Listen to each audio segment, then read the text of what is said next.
Hello, welcome to the stream. Today, we're going to be using some water-soluble pastels. Now, we're going to be talking about these as we go. Using watercolor and then these on top of it. We're going to be painting our May calendar page. So if you've been following along with the calendars and creating your own at home, today we're doing the month of May. So of course, last month, we had this one for April. I still absolutely love the way this came out. This is probably one of my favorites so far for the calendar. Which one's yours? If you've been following along, let me know in the comments, whether you're here live or watching on the replay, which month has been your favorite so far. Okay, so today we're going to use watercolors again. And then on top of that, we're going to get some really interesting texture and stuff with these water-soluble pastels. Now, these look like a crayon, but they're very much not. It is a water-soluble pastel. It has pigment and a binder that will break down in water. They are very much, I keep them on my desk, they are very much like these. This is the Caran d'Ache Neocolor 2. So very similar product. If you have the Neocolor 2s, like I have the 84 set. If you already have the Neocolor 2s, then you probably don't need to get this.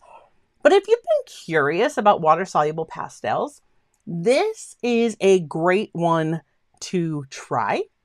I'm going to show you what's in the packages real quick, and then we're going to dive right in and I'll show you what we're going to be painting today. So these have, there's two sets. There's the classic set and the Europe set, and I'll show you both of those. You can see the colors right there. Like there's the color range if you got both of them as far as, you know, what you're going to get. I love the neutrals, and this for landscape, the Europe set, I just absolutely love these. I did a practice piece. That's what's hiding underneath here. I'm going to show you that in a moment. And these, I used some from both sets. So I did find that, like, I wasn't disappointed that I got both of them.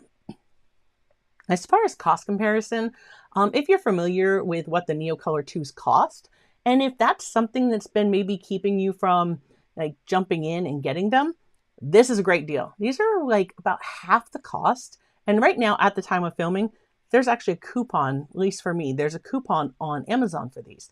So the link is in the description. If you're here live in the chat, I dropped that in right at the very beginning before we started streaming. So the link is there as well. So in the description and in live chat if you're watching with me live. So in the box, you get like a little, it's plastic. Okay, this is thin, but you could certainly mix on this. You could, you know, get your wax pastel wet, put down some color here. It's textured here. So I like that because you could actually draw on this space and then activate it, pick up that pigment and lay it down on your painting. It comes with a sharpener. So if you were to sharpen one of your pastels, you'd want to sharpen it like over a little well. Then put some water on that and activate it. Even if that dries, you can still use that like watercolor paint. So don't let any of it go to waste. They come with a little swatch sheet, and I'm not going to do that today. If this is something that you guys want to see more in depth, let me know, and I will certainly do that. If you have questions as we go along, because there's going to be a certain point where I have to wait for my painting to dry, that'd be a great time to ask me questions about these. It also comes with a water brush. Okay, so you're going to get the water brush. I think these are great for activating and blending your wax pastels. This just to keep them dry. Okay, so we have, I'm going to leave these kind of out of it. We're going to, like I said, I may use both sets. You can see in my practice one, like I've used a couple. I, again, have not swatched them. But those are the colors from the classic set. I think this is a great range of colors. I'm seeing like a cool and warm reds. The yellow, you don't really have, well, you have the orange, but as far as the blues go, I don't know, but there is a good range of color. So I definitely like the selection in here. And then let's take a quick look at the Europe set. Again, comes with the swatch card. It comes with the little, palette for you to use. Comes with all of the same things and these colors. At first I thought, it's a little heavy over here on like the ochre yellow like color, but for landscape, I actually found when I was doing the practice run for today's, I used a lot of those. So yeah, at first when I thought, I don't know, actually they were kind of handy. So there's that. All right. So I'm just going to, set the stuff that's insert in there aside. All right. And these I won't need until later on. So now let's take a quick peek at what today's calendar page is going to be similar to, and I'll tell you why I say similar. So this is what I thought I would do for the month of May, because of course we did April showers, spring, May flowers. I wanted to do something very they had like an impressionistic feel, very loose, very easy. Anybody can do this. I painted the background all in watercolor. Now, if you're saying, I want to paint along, but I don't have the wax pastels, not to worry. You could easily use gouache on top of this. You could use a soft pastel. That would absolutely work. Today, I actually have some bleed proof white because as I was going through, I was like, I think I would want to come back and make some of these white flowers more distinguishable and look like white flowers. So we're gonna have a play with doing this a little bit differently. The other thing was I wasn't sure how opaque they would be. So you can see here when I did this, what I originally envisioned was that I was going to put leaves over the front, like this tree that's closest to me. I was going to put leaves up here and cover over it. I was hoping that they would be opaque enough for me to do that. They're not. So I'm glad I did the practice piece because now that tells me as I'm painting this, maybe I will put in my trunk here, but maybe I'll paint my leaves and then come back and bring in branches. So we're going to do that a little different than what I did when I was playing around. I loved the texture. This is laying those pastels on top. Some of it I activated. I activated more of this one because I wanted that to really feel more pushed back. So where these red, pink flowers are back here, I really wanted to push them back. I did a lot of playing with keeping my really brighter colors on certain sides and adding in or attempting to add in some shadows. It worked on this side a little bit better, but that's okay. Again, this was practice. I was doing this as quickly as possible because I wanted to have it done before we sat down to work on it today together. Okay, so that's kind of a rough, this is what it's going to look like. So if you're wanting to paint along with me today, we don't need any sketches or line art or anything like that to be able to follow along. We're just going to kind of go with the flow. See what happens. Will it look exactly like this? Probably not. We're going to tweak up a few things, I think, as we go along. I do have my Lightwish calendar page for May taped again. This is one of those hard, they call it a chalkboard at the Dollar Tree. That's where I grab these from. It's like, I guess it's kind of like a masonite board or something, or MDF. Anyways, that's what I have it taped down to. I have my little corner from my packaging because I am definitely going to lift this. And when we start, we want that to flow downwards. And for paints today, I need to clean off my palette. That I need to do. So for my paints today, I have some of my Daniel Smith and my core. Again, use what you have.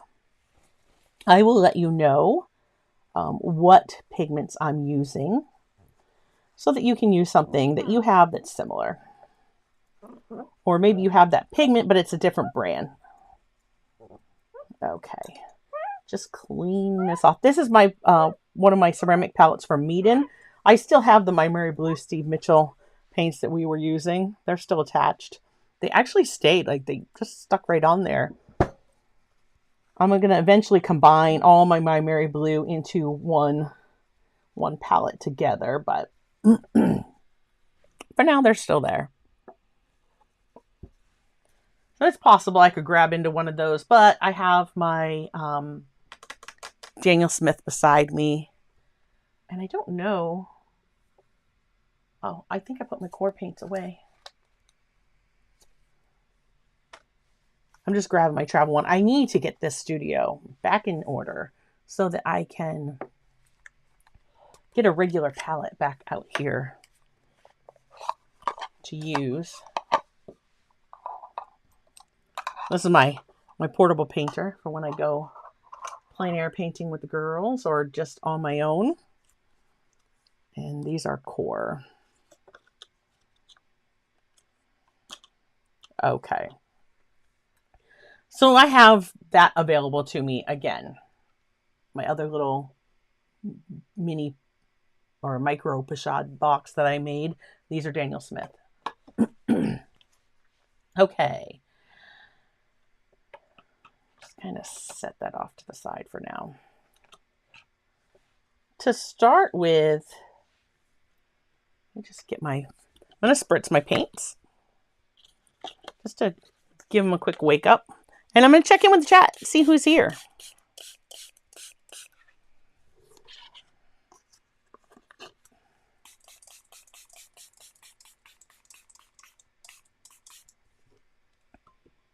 All right.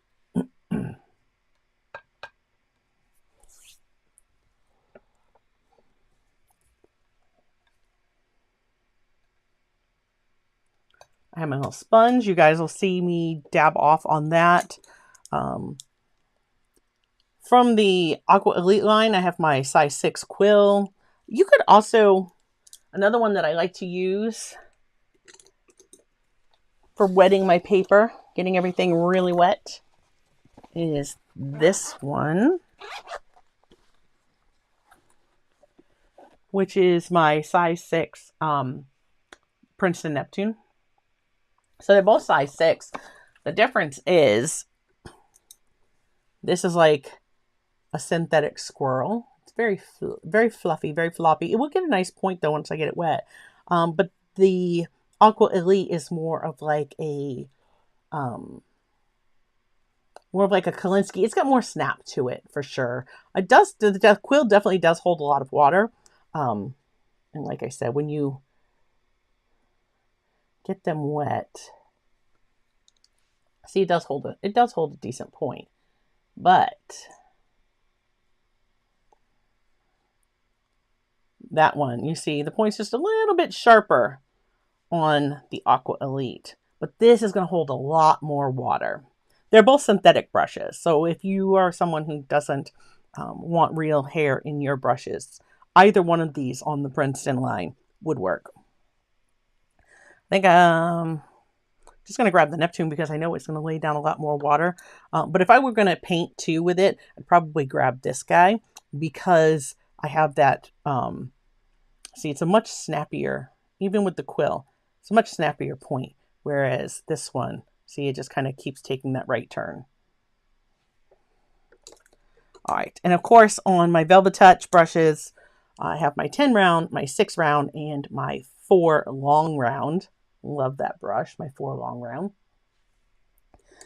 I think that's all we're going to need today as far as brushes go. I am going to put my rough draft here where I can see it. So there's certain things I want to do differently. Okay, hello Berlina and Wildflower and Virginia and Ian and George Pencil Art. How are you? Hi Joseph. Joseph and Tara, Tara Giblin are our moderators here on the channel. If you haven't checked out their channels, their links are in the description below. I definitely recommend having a look at what they do over on their channels. Okay. All right. So to start with, we're going to lay in our sky, and then we're going to do some of the trees in the distance.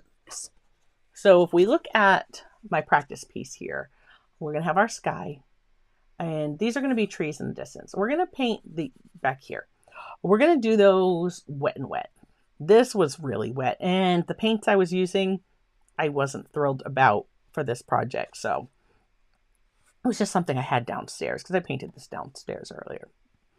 Okay.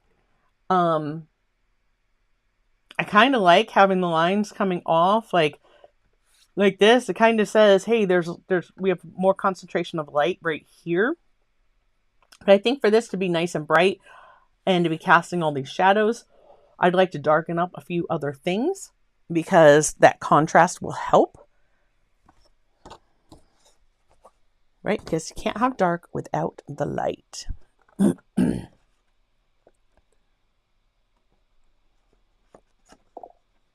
All right, last Friday we had our Zoom with studio members. I shared this over on Discord, and this was the project that I did while we were there. I had fun painting this. This was a lot of fun. I just sketched this out freehand, and then I knew I wanted a sailboat. Kind of playing off last week's, because last Thursday we painted a sailboat, and I wanted more of that sunset sky. It was a different sailboat. The one I painted with you guys live last week, the sails weren't up. And I just painted this as like a nice card. So this will go in my card stash. But yeah, that's what I did on the studio Zoom. And so anybody that was there could have painted along with me, or just watched and talked, painted on their own, done their own projects. And yeah, so if you guys are curious, like what happens on Zoom, I'm usually doing a project that you can either paint along with, or you can use that time to ask me questions, get help. It's a lot of fun. So if you think that might be something that you were interested in, there are 2 tiers that include Zoom sessions. And again, that's here on YouTube or on Patreon. So all the links are in the description.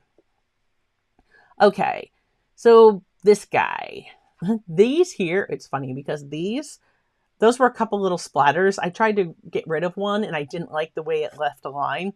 So I just turned them into birds. They were just weird paint splatters that got in there. When we paint this with the watercolor, we're going to do everything really loose, and we're going to none of the texture is going to be here. All the texture comes from our pastels. So we're just kind of blocking in color. All right, so to start with, I want to kind of break this up. Now, this is going to be obviously much smaller, right? This is much, much smaller than this. So we'll see. I think it's going to actually work in my favor by going smaller. So I want my distant trees to be about here. So about 1/3 of the way down. That's where I'm going to put my trees. So I'm going to start just by wetting that part of the paper. And we're going to paint our sky and those distant trees wet and wet. Okay, so I'm just going to wet the top 1/3 of this paper. Now this is supposed to be a cotton watercolor paper that this calendar is printed on. I have to say, being this is month 5 that we, the 5th painting we've done. It's not my favorite cotton paper. It's not horrible, but I wouldn't go out and buy like a block or a pad of Lightwish brand cotton paper. I just don't particularly care for it. I do like the Meeden cotton paper. I've shared that many times. I have links in the description. And anything Meeden, I do have a discount code for you. But yeah, this wouldn't be my first choice. George says, I'm looking forward to these trees. Me too. I just love painting trees. I just love trees. All right, I am switching up to my 10 round. And if, you know, when I was downstairs, I had some other quills, and I had a smaller quill, and that's what I actually painted the sky in, and I really kind of liked that. But we are going to just paint it with our 10 round. All right, so I have some ultramarine blue, right, which is PB29. This is Coors ultramarine. It's not as granulating as, it's not as heavily granulating. It granulates, don't get me wrong. It definitely granulates. Like this is Daniel Smith's French ultramarine blue. And it can just be that one was a little more active than the other, why one's a little bit darker. But anyways, we're just going to mix them in. That's what we're using. This one we're going to use in our sky. I really don't need that much, but I'll mix my own greens in with that. We'll use it up. All right, so just getting a nice watered down version of that. Getting some of that out of my brush. And let's start with just some sweeping. Right, I wanted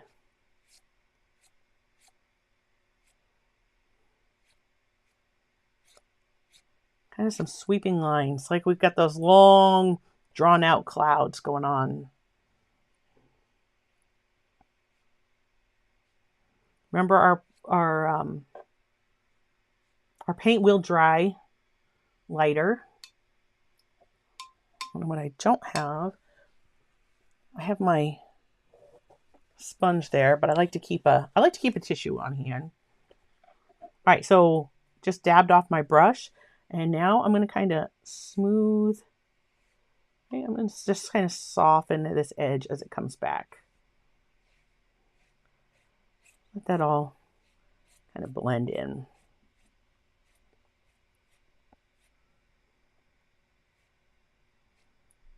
Now I'm going to let that have a moment to dry, because I want to paint these background trees while it's still damp, but I don't want it to really take off and move. I want them to be soft, kind of fuzzed edges. So let's see. I don't know.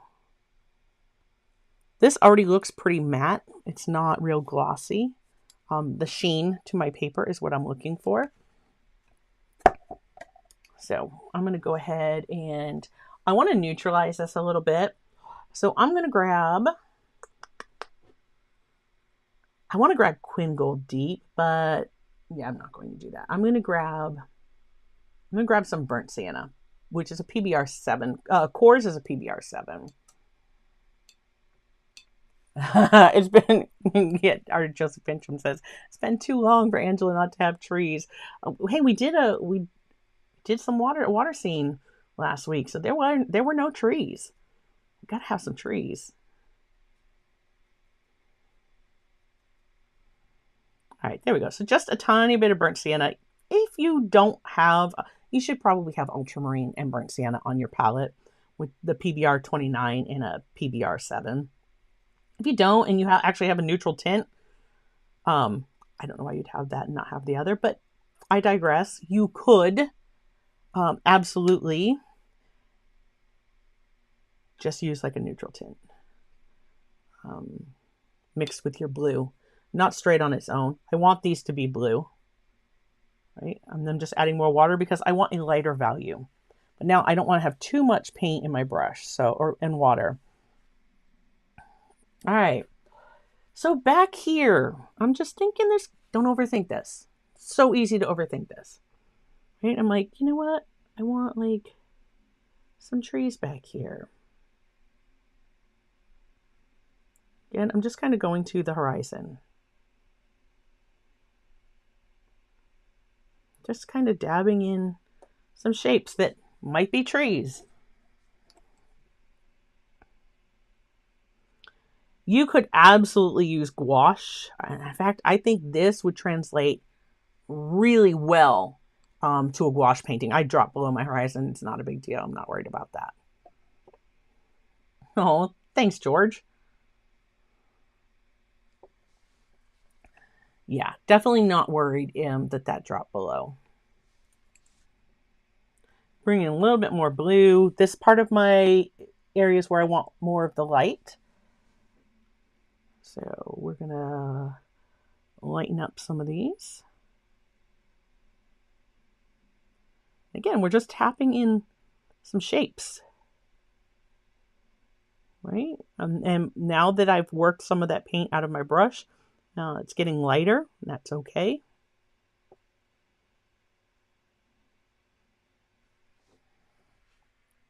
Those are trees. Trust me, you're going to be way back in that distance here before long. I'm going to take just a little misting. If I know some of you who are patrons have actually received these from me. This little tiny, this is one of my favorite little spray misters. I've sent those out before. Just kind of softening this edge. I don't want any hard edge down here. And where it touches my sky, I'm just kind of going around. Again, I just don't want any hard edges. So my brush is damp but not wet. Or it's damp but it's not soaking. So it is wet. If it's damp, it's wet. Technically. All right, I'm going to go straight across. You're really not going to see this over here so much. It's just a matter of having some of this in the background. Right, so again, I'm just going to, yes, Berlina, I have it. I love it. You know what you can actually do sometimes, though, as far as if you don't, I'll post Berlina's question on the screen here in just a second. If you don't want to spend the money on that palette, sometimes you can find, I know our Dollar Tree used to have them. They were like cutting boards that had a really fine texture, and they're made out of some kind of plastic. And those would work well too. But yeah, as far as the Caran d'Ache palette,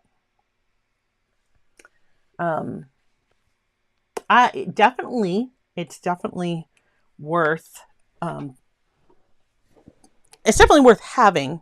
However, I think that you can absolutely create yourself a dupe of it.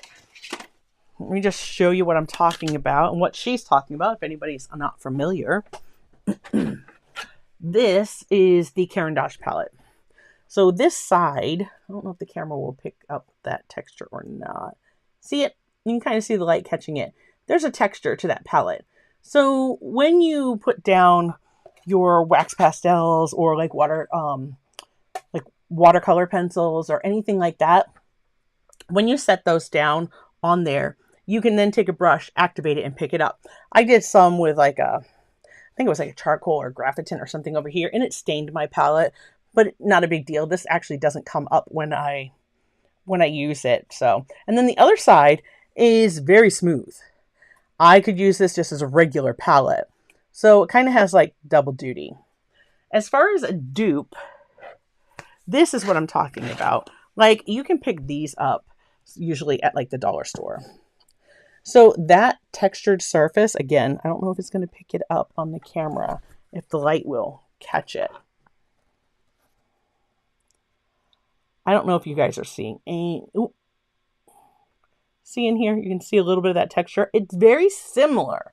So can you use one of these? Absolutely. You absolutely can. And then there was even these.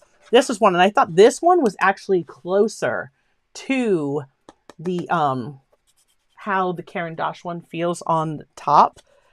And this, again, these were both from the Dollar Tree. So this one, it's kind of opaque like that, and we can kind of see through it slightly. I like this one better. So there's your dupe, and there's the palette that she was talking about. And this, I think, gives me a bigger surface to work on. So I have a couple of these, and yes, that's what they're here for. So great question. Thanks for asking. I hope that helped you as well. Okay. Now, that was a great question because it gave me time to let this dry a little bit more. This is still very much damp. I just want to put some tree trunks back there, and I'm going to want these to kind of blend out. So my paper feels cool to the touch. It's still bubbled because when this paper gets wet, it does warp a little bit. I've told you guys before, if you leave it taped down till it dries, it pretty much dries back flat. I mean, it's pretty good about that. I'm going to take, again, the burnt sienna, and I was using, actually I'm going to use my umber because my umber is Daniel Smith. My burnt sienna that I'm looking at here is Core, and this is still damp, and I don't want this to travel, and Core likes to travel. So I want these to be soft edges, but I don't want them to take off too much. So I also need to make sure I don't have much water in my brush. So I'm just tapping the belly of my brush against the tissue there. And I'm going to put in some tree trunks. Let's not overthink these. We're literally just going to pull up some trunks back there. These are way off in the distance. They're going to be lighter in color. We're not going to see them. You know, we're not going to see any detail to them. When my brush is running out of paint, that's a great time to do some that are kind of in between and further back.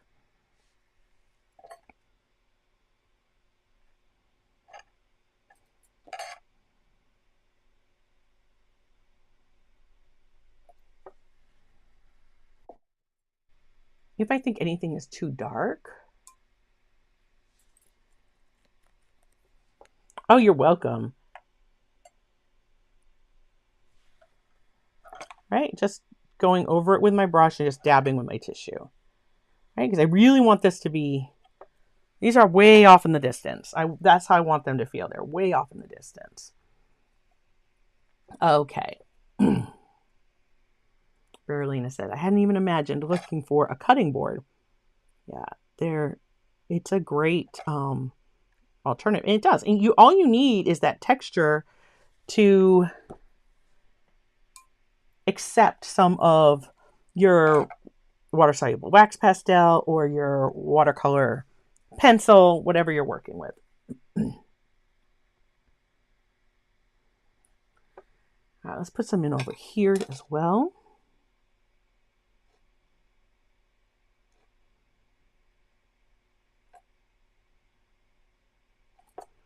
Bring that right to my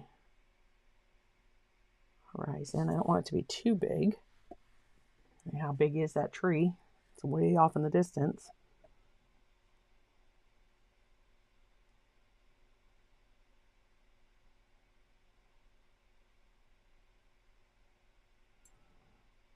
This is the part where, like, we can really overthink it.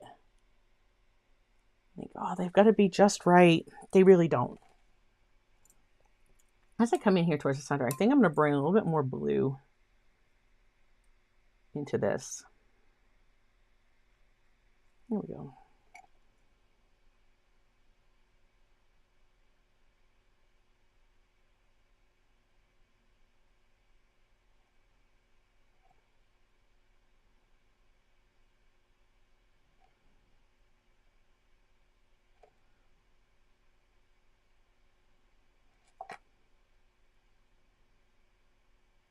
I'm letting my brush kind of skip around. I'll bring this up closer for you guys to see it in just a moment. So again, anything if I think it's a little too dark, I can just come back over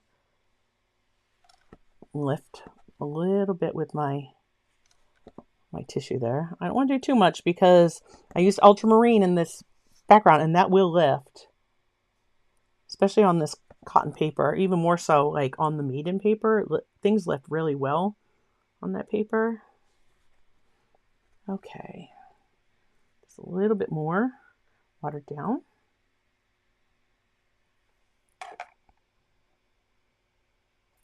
You can barely see these, but that's kind of what I'm going for. I want that to be like, it's really bright back there, right? I'm not really, if I'm looking at that, it's so bright, I'm not really seeing a whole lot of what's going on there. In fact, I'm just going to lift a little bit of that out. Okay, bring that up. There's our trees in the distance.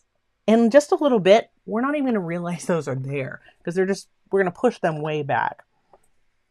All right. So next up, when we get some separation here, we're going to put, again, I'm going back to my size 10 round. I'm going to leave a little bit of space here. And again, I'm not worried about this because I'm going to put a tree here. I'll just make sure it goes right there, and that'll cover my little misstep with dropping my brush down below.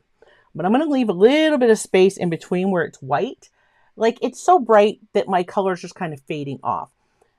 It's spring, and I don't know, you guys might have green grass. We're just starting to get green poking up just now. Like, my daffodils are just sprouting. They're like maybe this tall.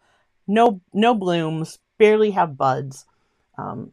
So for us, May is definitely a time where everything starts to come to life. I love May.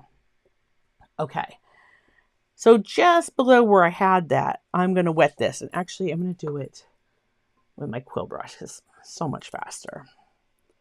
And I can really get it good and wet. So I'm coming almost up to it, but not quite.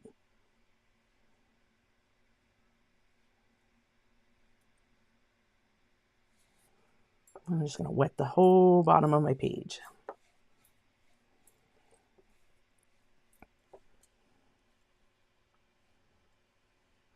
And very quickly, because I have this at an angle, I'm seeing that sheen kind of like disappear, working its way down. You can kind of see it in here. This gets pretty dull pretty quickly. I just want it to be good and wet. I don't know what I grabbed there. I must have touched something on the edge of my water dish. There we go. Okay, so just making that nice and wet.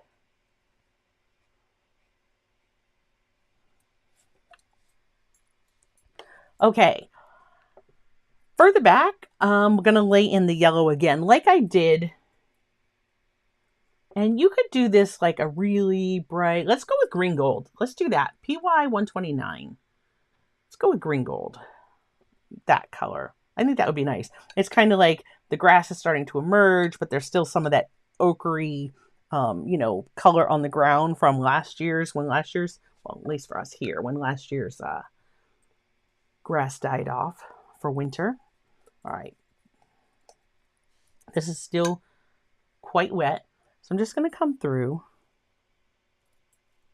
I'm going to start and I'm going to lay some of that in back there. Nice and light. Nice and light as I approach up towards the top.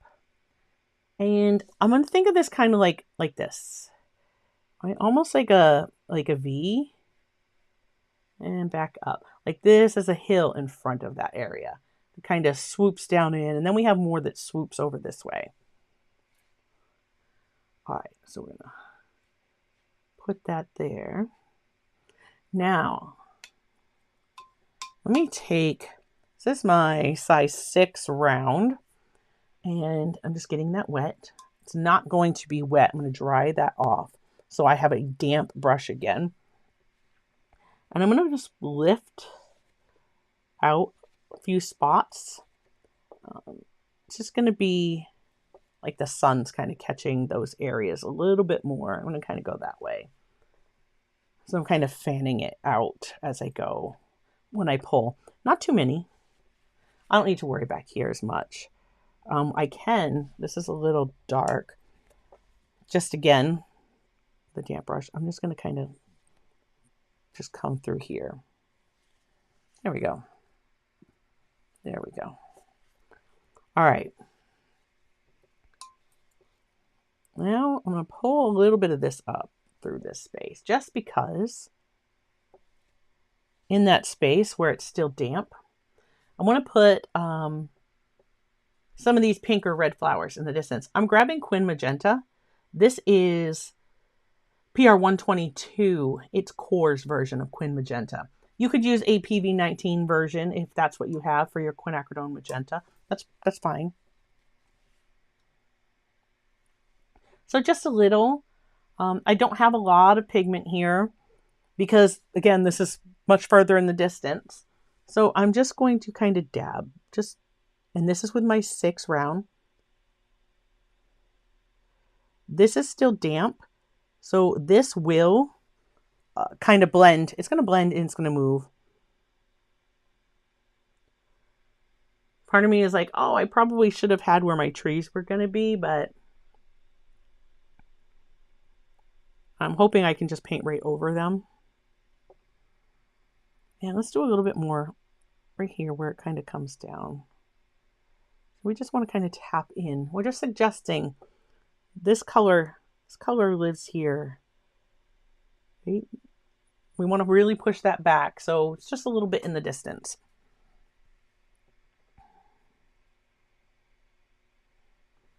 There we go. We're kind of starting to feel like that's going downhill here. We're going to do that too. We're going to pull our shadows to kind of come off when we put some trees over here. All right.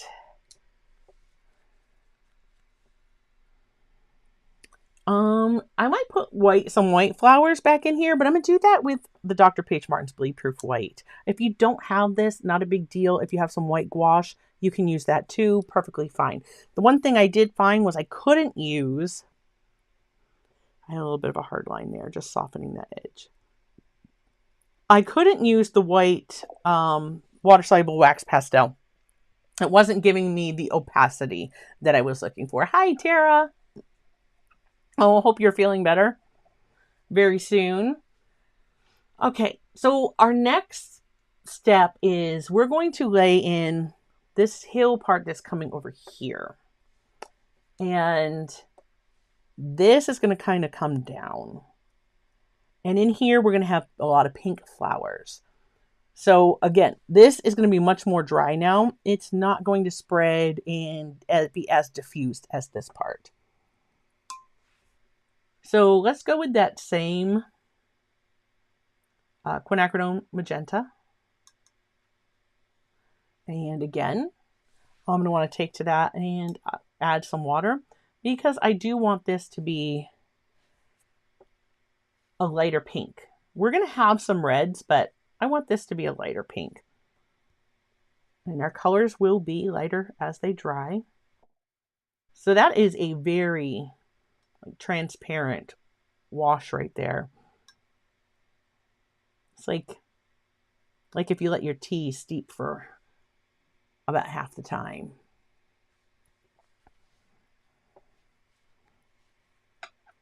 I'm not going to use my 6 because I think it's too small. I want these to be really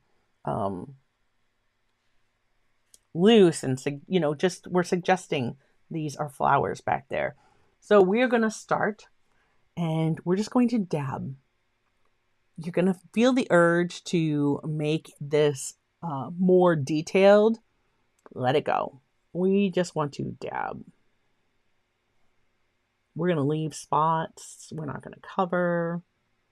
Some area might have a bit more, paint left behind than others. Not a big deal.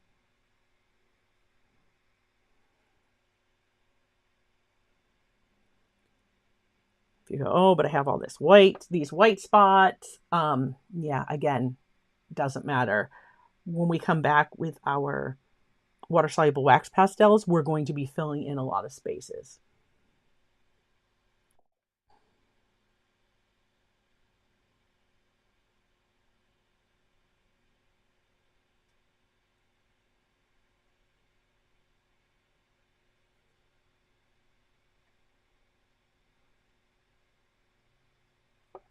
All right. Now, I also want to put a little bit of red, and I'm going to use red again down here in my foreground. So I'm going to also have a little bit of that up here. And I think for our red, I'm going to use, Daniel Smith has a PV19 that is a, oh my gosh, I want to say this is actually Quin red, not rose. And I'm going to use that one because it's still very similar to this, but it's going to be a bit more red. And What is in here? This is, I can't read my, because it's so dark right there. I think it's a PR 171.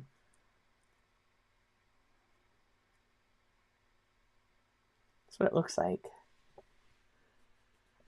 I also have like a perline violet I could mix in with that, but we'll just go with this red. It's fine. I wanted to make this a little bit darker. So let's take, we're going to end up using sap green. Let's take just a tiny touch. I'm using coarse sap green. Just a touch of it. There was hardly any sap green on my brush. You will not need much because sap green is going to kind of neutralize our red, kind of deepen it up just a little bit. All right, again, I'm going to suck a lot of that water out of the belly of my brush, pressing on that tissue. You notice I didn't pull out much paint, but I pulled a lot of water out of the brush. So now I can come back and I'm going to do some red. All right, we're going to have some red flowers as well.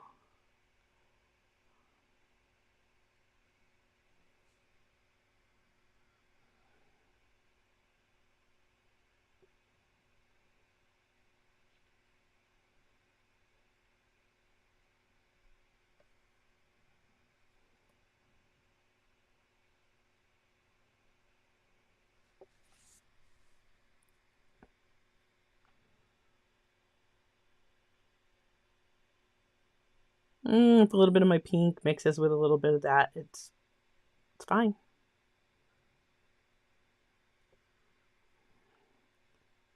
A few spots might dip down, right? A little few little rogue stragglers off there. All right. Now let's work on, we're going to leave this to start to dry some. I'm going to come over here, and over here I'm going to put,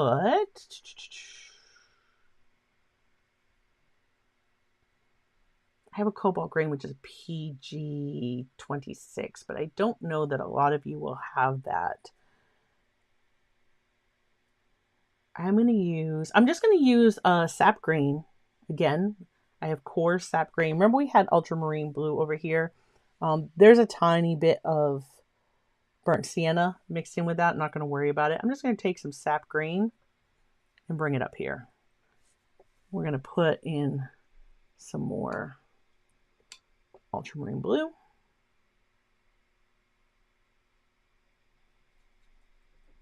There we go. And that's fine. I just want something that's a little cooler. So we're going to have a hill that's kind of coming this way. This is like leading into this space right here. Again, on this side, my paper over here is pretty dry at this point. I don't want to mess with these guys. This is still wet, but I'm going to take my little mister and I'm going to mist just a little bit on this side. And that's just going to give me some nice soft edges when I put this in.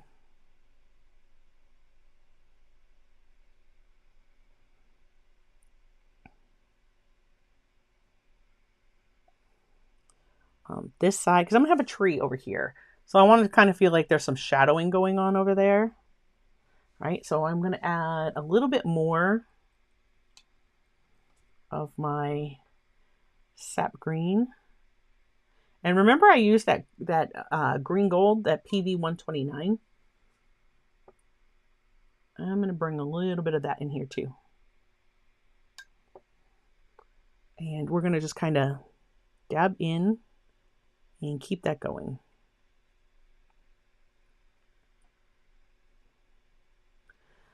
Right about here, I'm going to have a big tree.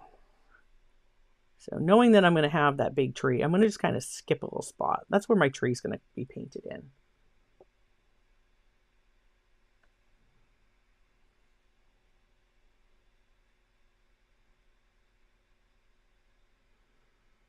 Now we're going to kind of bring these over.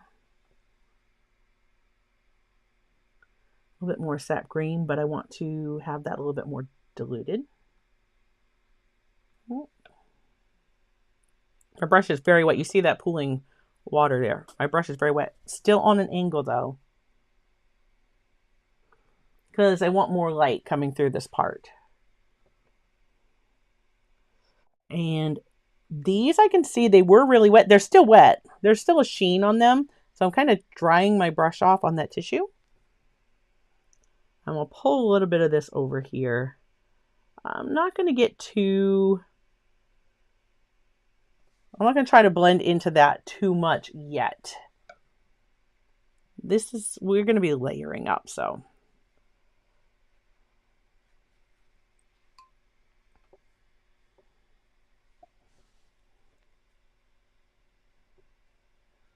That's just taking some water from my brush and blending that edge. Just trying to keep my edges working down here.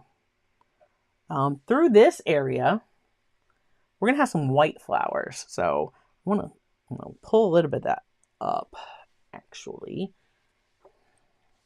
Again, I'm going to come back in with some Dr. P.H. Martin's Bleed Proof White to help my white flowers along. Just because I didn't like the opacity that I got from that water-soluble pastel. It wasn't quite opaque enough for my liking. So, our white flowers, I'm going to kind of go along the side. I'm kind of wetting below where the white flowers are going to be. Like they're going to be like through this area.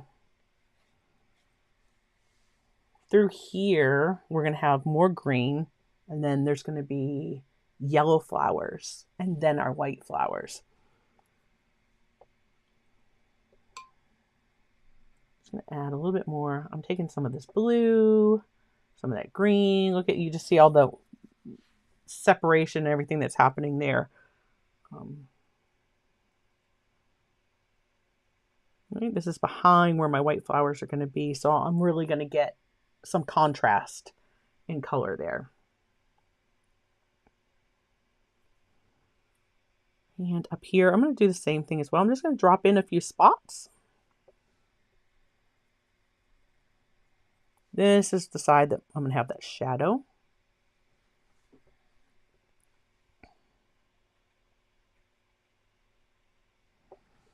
All right.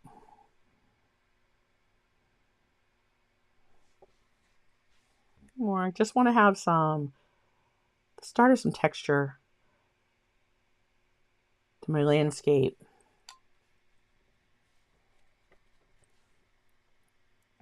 Where this was that green gold. I'm going to drop a little bit more of that in here. I want to brighten this up a little bit. Don't mind pulling that into my pink. Here's our sap green gold mixture. And we're going to dapple this in.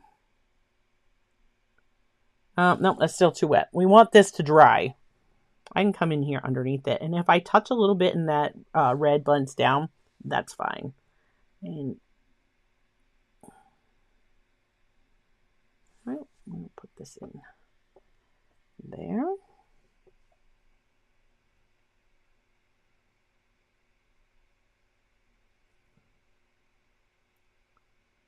Put some of the green up around in these white spaces.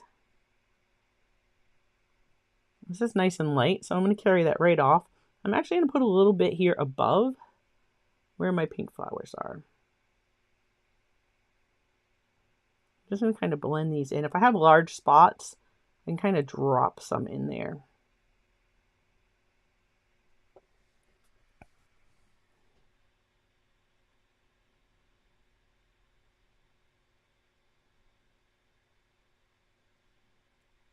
Again, this is going to dry lighter, and we're going to come back with our water-soluble wax pastels. That's going to really make a big difference. This is just kind of laying down the area for, this is where I'm going to put them when we get there.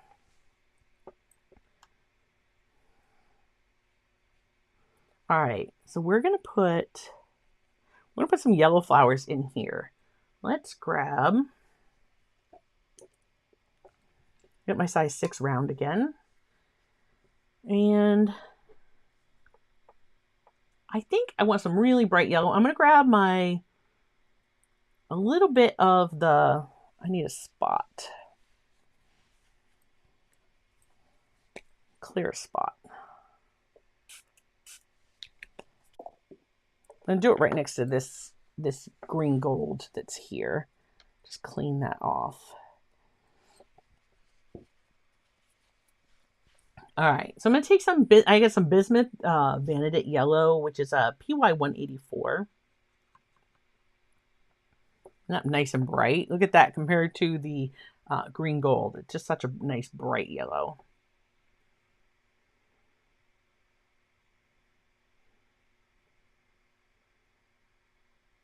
You could use I have a PY175 on my Daniel Smith palette. You could use that too. This one is by Core. It is the PY184. So I'm going to take this and we're just going to lay in, like, I'm going to have some yellow flowers that are in here. I don't mind if I have some white space, just like this, what was going on up there.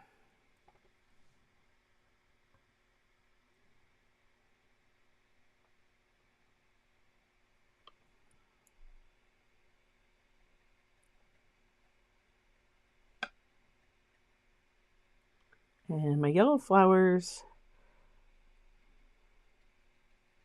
I'm going to bring them, kind of let them taper out right about there.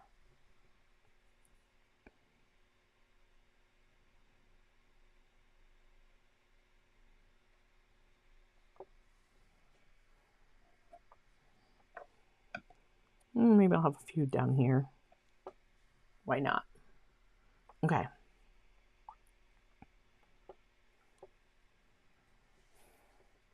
So now I need to put in some more green, and my white flowers, remember, my white flowers are going to come right through here. So I'm going to go with my sap green. Again, I'm just going to mix it right up here where I already was. If it mixes in with some of that blue, that's fine. Just gives me a cooler green.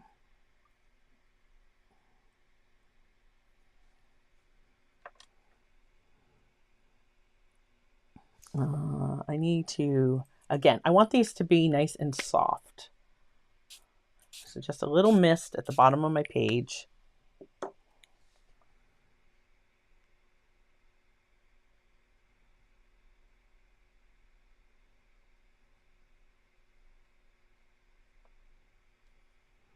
And here I'm going to start, like, I'm going to kind of pull some stuff up.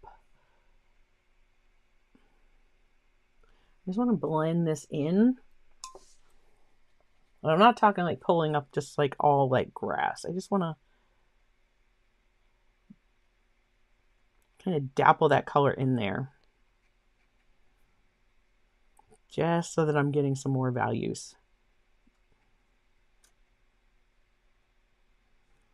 Because again, this is still very much like pushed back in my overall landscape. So I don't want it to feel too detailed.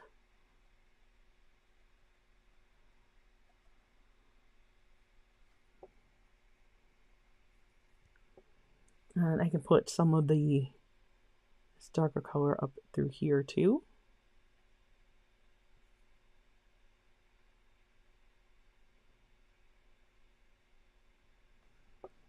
And I don't mind if some of it pops in around some of these yellow flowers. It's gonna spread, especially as I'm using Core. It's made with Aquazol. It spreads very easily in water, travels. I'm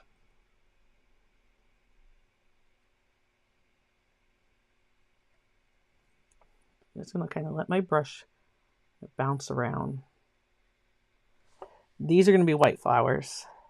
I went a little lower than I wanted to there, but again, it's fine. When I come back and do those white flowers, I'm going to use some Dr. Paige Martin's Bleed Proof White, so.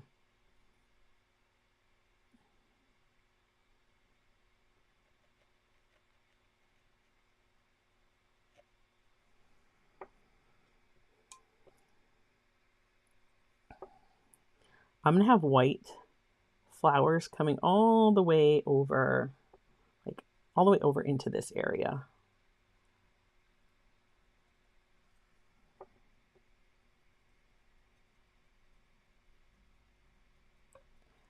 I was pulling into that blue so I could just darken that up a little bit.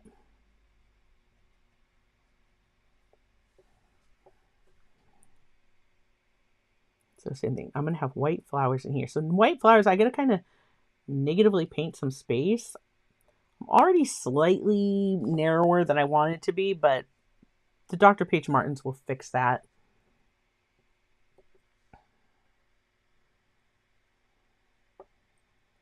Now this is my foreground. I definitely want more contrast here. So this is just that sap green. I'm not going to be afraid to pop that in there. And a little bit right here behind. Again, this is going to move because that's still very wet.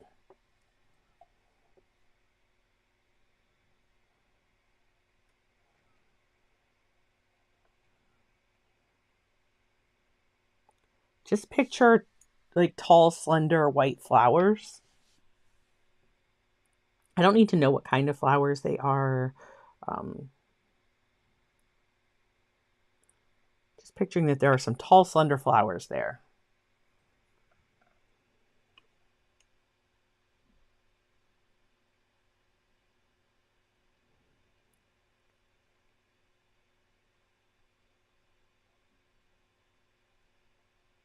Again, I don't mind some darker values just above them. It's just going to add more contrast.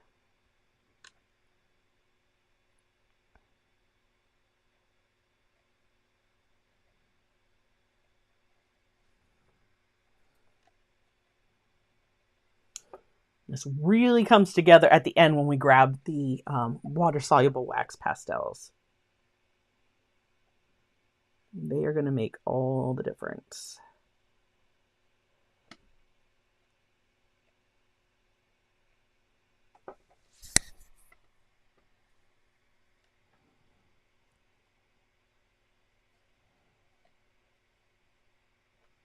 All right. In this area, I'm going to have some red flowers. So I'm going to kind of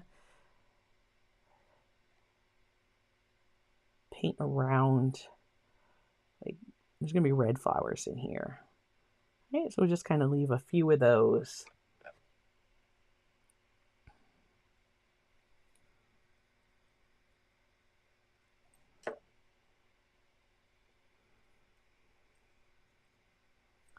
And maybe we have one, and if it helps to like draw it out like this, like maybe there's one there and one here, maybe there's one up here, right?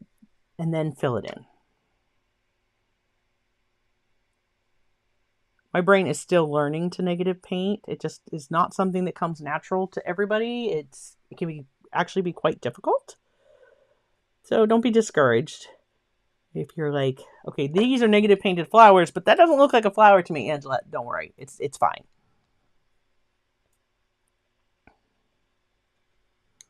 And we're going to have some more white flowers into this area. All right.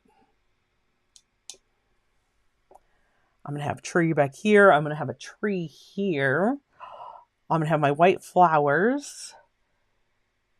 So I want to... There's my sap green. Let's grab some more ultramarine for cooling down for some of our shadows. And I'm going to want a little bit, this is our green gold. So I'm going to take a little bit of this over here. Maybe get a little more. Green gold. Again, that was PY 129. All right. My white flowers come through. I like to, there's a lot of water. Too much.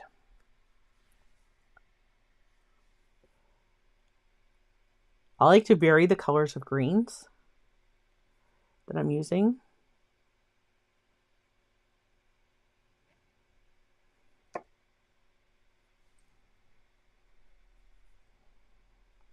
Because in nature, like, you're going to see that. It's not all one flat hue that we see out there. Right? We see parts where the light's hitting it more.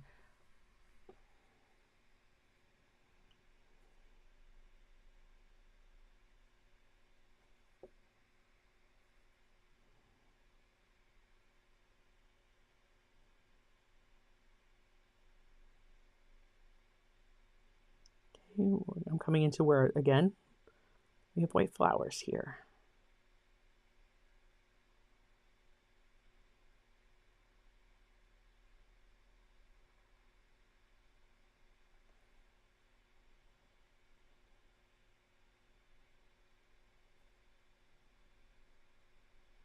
And you could absolutely paint right over all of this just with a green and then come back with gouache and put that in on top. You could absolutely do that. Hi, Starving Artist Collective. Great to see you.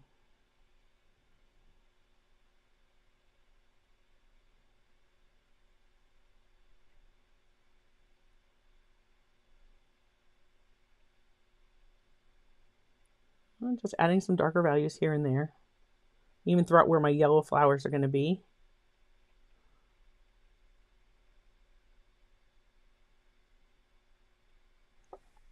See, right now we don't have there's some texture with the different values that we're painting with, but we're not seeing a lot of texture right now. And that is definitely, I'm just making sure I'm painting right up to the edges of my tape. That is definitely where our water-soluble wax pastels are going to shine. Okay. So again, I have white flowers. I'm going to keep working my way back towards where my tree is going to be. I'm going to have some white flowers down here too. So let me just start.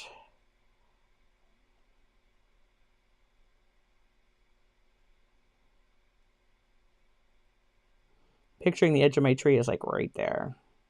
I'm going to paint up to that. And then my white flowers are coming behind my tree. These white flowers are going to be in front of my tree. Sap green again. And I'm just going to drop in here. My painting's still tipped, so my paint is going to flow downward. So if I put some darker values at the bottom here for like behind where these white flowers are going to be, it's going to really stand out. It's not going to travel up.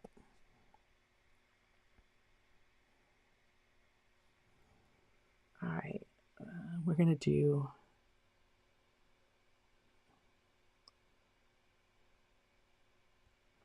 just picturing that I'm painting around a couple white flowers.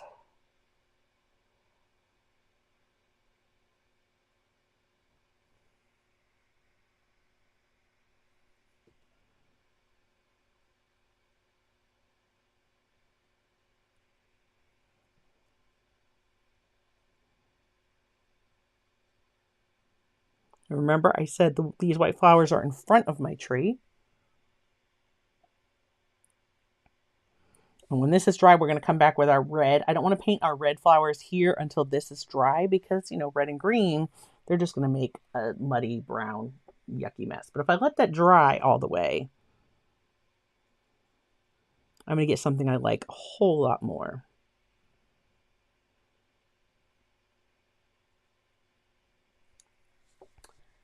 I'm going to start coming in. Here's my tree. And I'm going to have the shadow of my tree be like over in this area. So I'm going to bring a lot more blue into my green in that spot. So if I picture, here's my tree, underneath my tree, paint's not wanting to flow. Ultramarine blue, sap green, a lot of sap green. My sap green was a bit more wet than my ultramarine blue was. There we go. Okay, nice, cool, dark green value.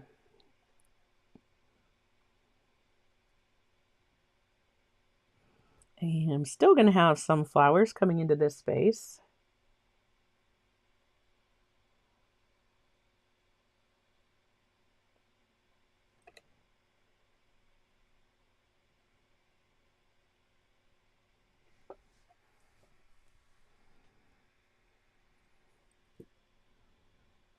I wanted to have one more there, but that's okay. I can, like I said, the Dr. Page Martin's Bleed Proof White is going to definitely be my friend.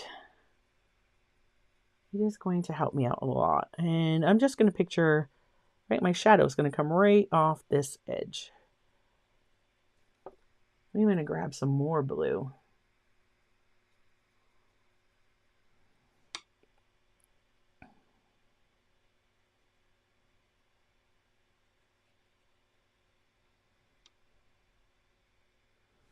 I have white flowers that are going to go up that way.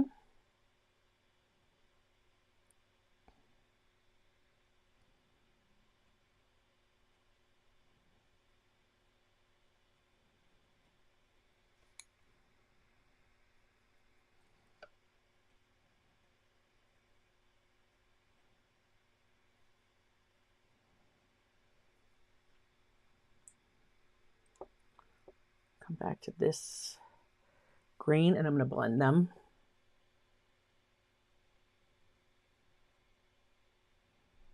Remember, I got my white flowers up there, and it's looking quite yellow because I went a little too far when I did the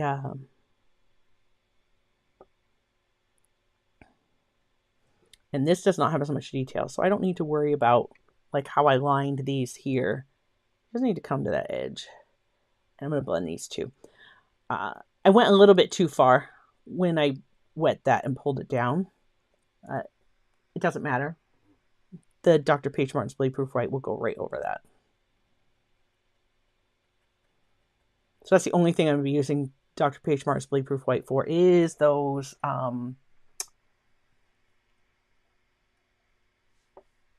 doing the white flowers.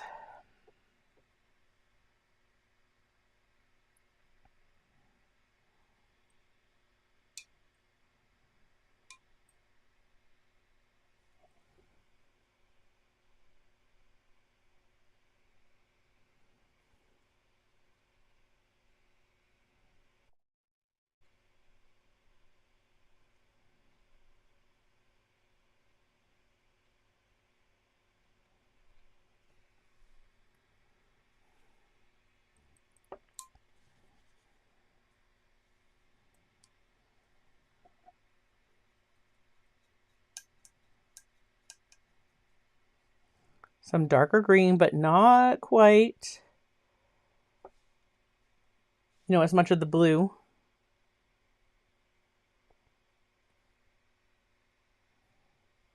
This is really quite wet. I don't know if that's going to push a weird bloom on me or not. We'll see.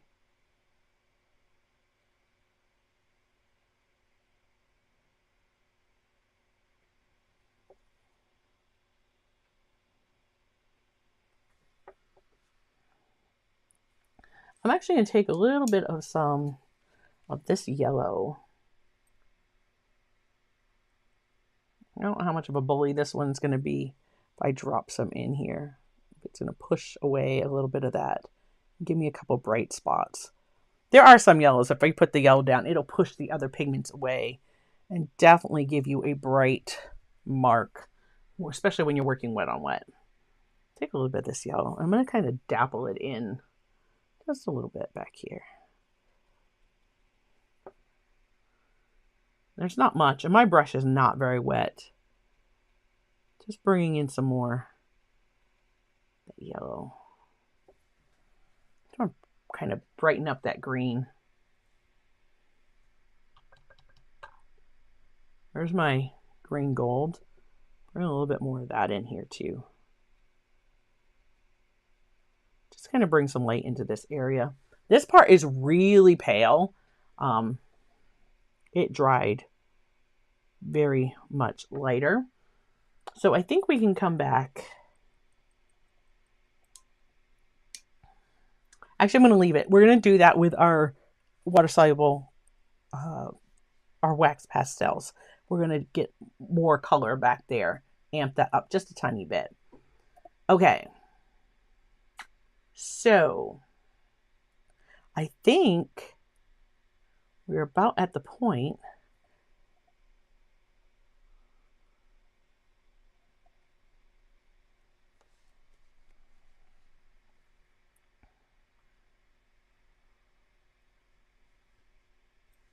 where we're going to put in our trees. When we use the wax pastels, that's going to go quickly.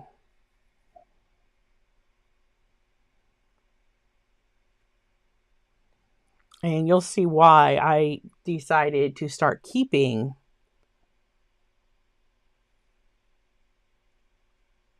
some of them on my desk and handy. I'm just adding in a few dabs of that darker value.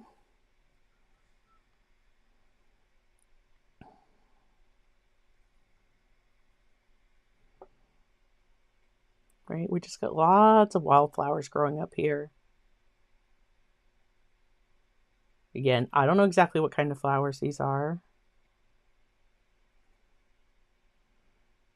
My viewer can imagine that for themselves. Okay, we need our red flowers in there. So again, remember we had this one over here that we mixed up. Just gonna get that damp. I don't think it's gonna flow.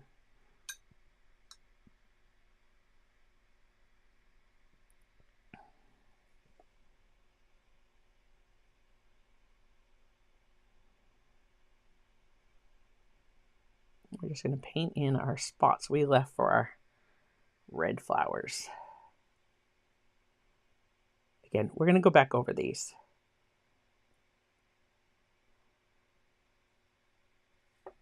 Okay.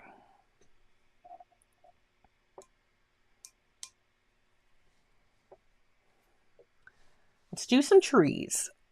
I've got my size 4 long round again. I'm going to start with a couple trees over here.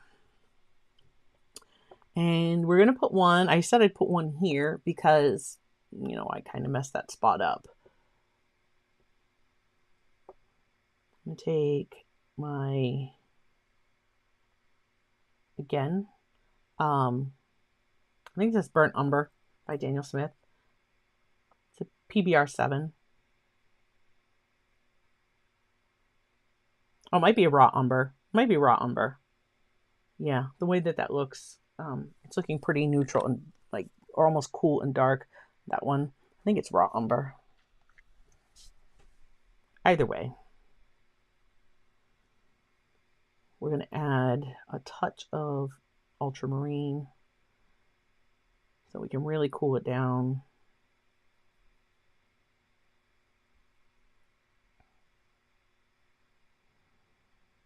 Okay. So first I'm going to have a tree here in my grass spout. It's going to be taller than these trees. Like the crown of the tree is going to be taller than those. But I'm only going to see the trunk. And so I'm going to put the trunk of my tree here. And that's it. That's all I need to put down here. If you want to put some branches, like, okay, maybe I'm going to see a couple branches. Just to kind of help guide you for where you might want to put. You can absolutely put those in. For where you might want to put your foliage. And then that just looks like it's sitting on there. I want to kind of work that into my scene and just kind of pull out. Like there's a shadow on the ground. That's it. I can grab a little bit of this blue, put that into my shadow. Why not?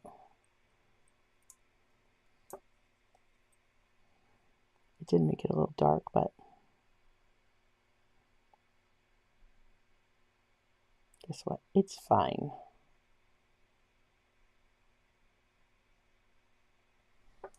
There we go. I'm going to kind of soften that and let it blend out. Okay.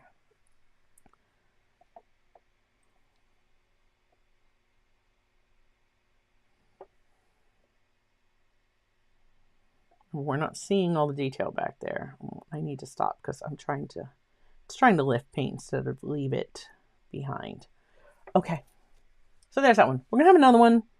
How about right about here? Not too far from it.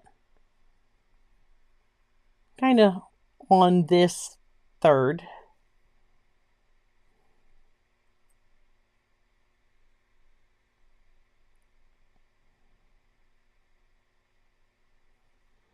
And let's put this one about here.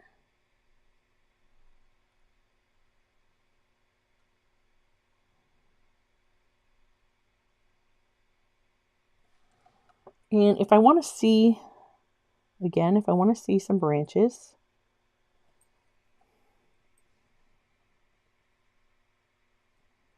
let me see a little bit more. I don't usually like to mix my paint with a small brush. This is me being lazy. That was too much ultramarine blue. My ultramarine blue is really soft. It's definitely been activated for sure. I just want that nice, cool chocolate brown. And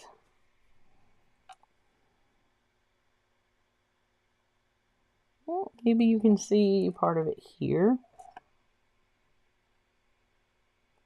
I'm just thinking, like, what parts of the trunk of this tree are you seeing through my foliage? I can add things later if I want to as I put the foliage on this tree. For sure. That would go all the way up, but we're not going to put it up because we want to paint our leaves in and around that.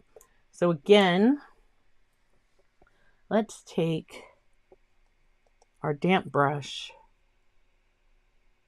Let's kind of work this in, and I'm going to pull, right, my shadow's going to pull this way.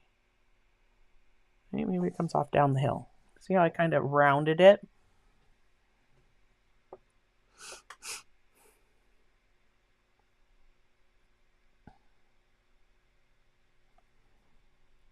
Put a little bit of, this is like that kind of blue-green.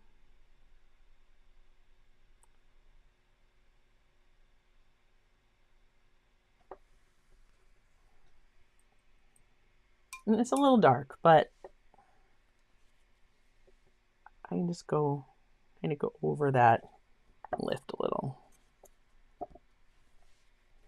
Just a damp brush. No hard edges. No hard edges. Okay. And of course, I put foliage on this. You might see some of that on the ground too, so. Right, the shadow of that on the ground.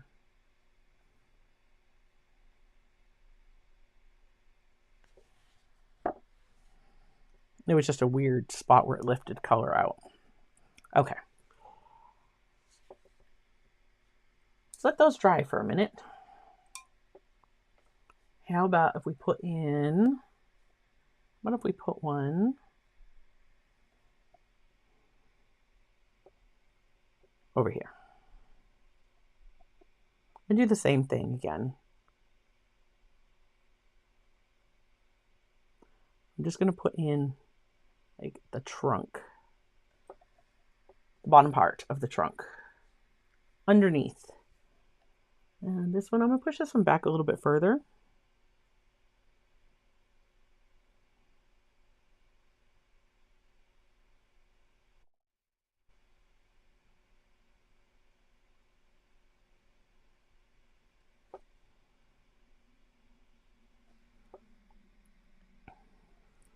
And we'll go with a group of 3 here.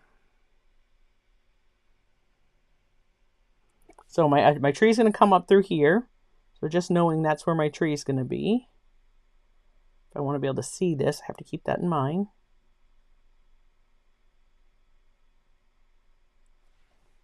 And that's them. Now, if I want my light to be brightest here, it's casting the shadow there, but from here, if this is my, picture my sun's back here. So it's casting my shadows appropriately. But once you get around to here, your shadows definitely have to shift. The sun's not way off over there, so they're not all going to stay the same. So we're going to kind of move these around. So if it's here, I'm going to kind of, oh, here's the bottom, and I'm just going to like pull this out.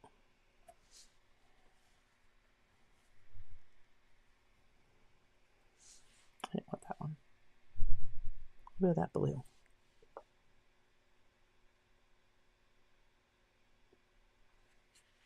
All right, pull that backwards. Same with the next guy. And I got my flowers there, so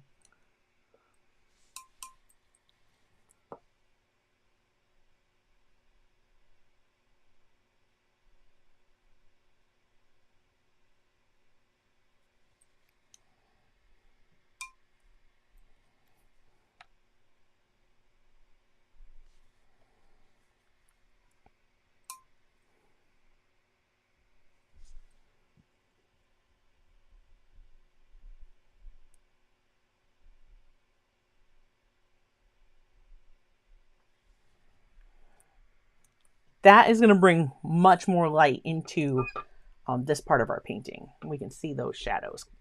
I'm going to put another one over here in the distance.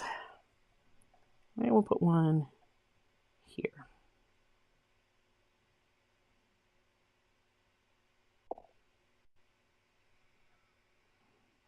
I don't know if we can see all of that. We'll just leave them like that.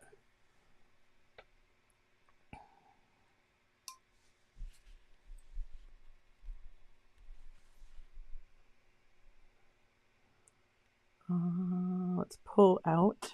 Again, if our light is over here, I'm going to shift this one more. Okay, it's going to shift more out that way. So you're seeing those lines kind of coming around, pointing at where our sun is. There we go. Okay. Now that we have those set, I'm going to have another tree here that's going to come in front of these. It's going to be planted about where this grass is. So it's going to be on this plane. Not as big as this guy, but it's going to be bigger. Bigger than these. I'm going to get my umber again. And I'm going to bring in a little bit of burnt sienna this time too, because I'm going to want a little bit of light on that right side. And I think the burnt sienna is going to help us get there. So let's start with our burnt sienna. And we're going to put it right about here. And I'm going to bring that up. I'm not going to go all the way up because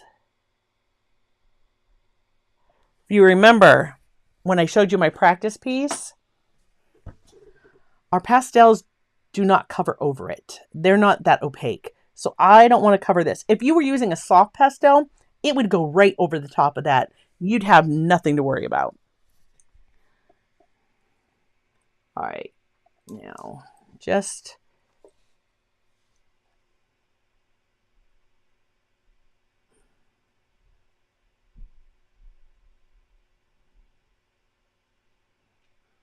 bringing this up. I can add more of this trunk later up top if I need to. Like if I feel that I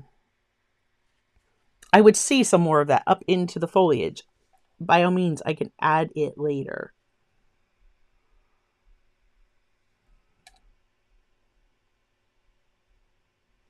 I'm going to grab, I've got too much water.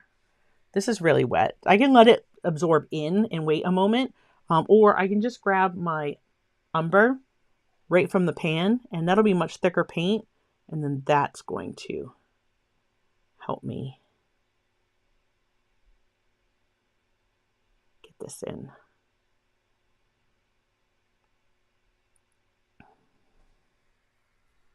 Okay. Now again, I'm going to have some shadow coming through here. And we're going to do that with this blue-green. right? Because that would be in our grass. So let's add that.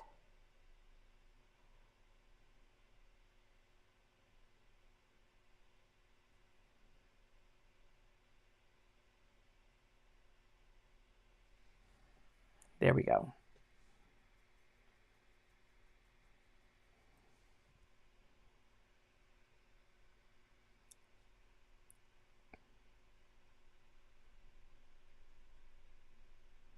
My shadow line might be off a little bit, but not too bad.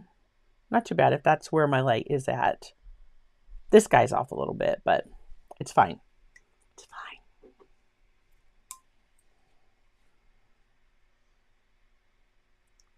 Take a little bit more of this blue.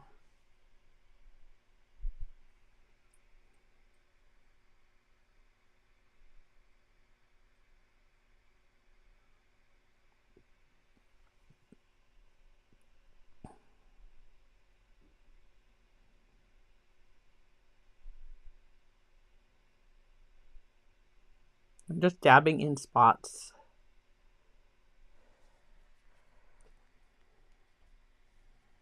Okay.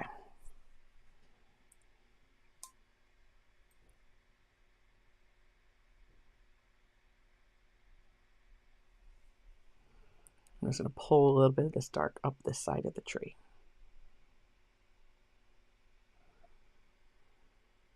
I don't like how it just kind of stops.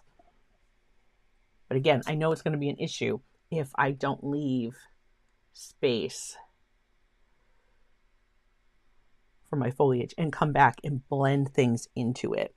Like I might say, oh, hey, guess what? I want to see a branch that goes like this.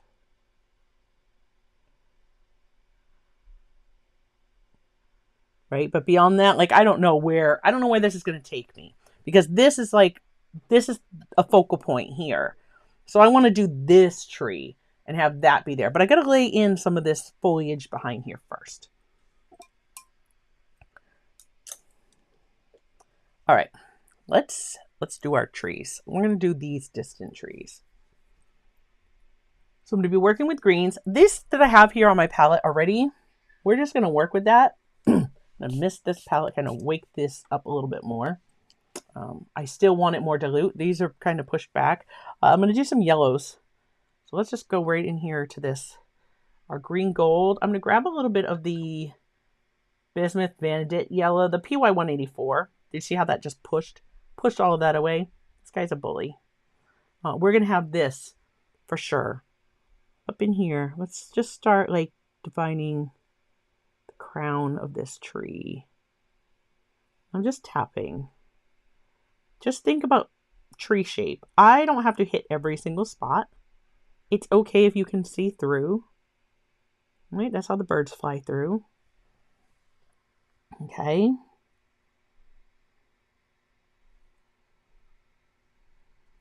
I'm going to switch to my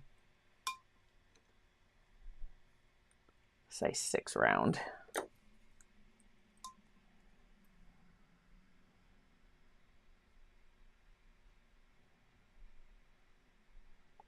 That yellow, get a little bit more out here.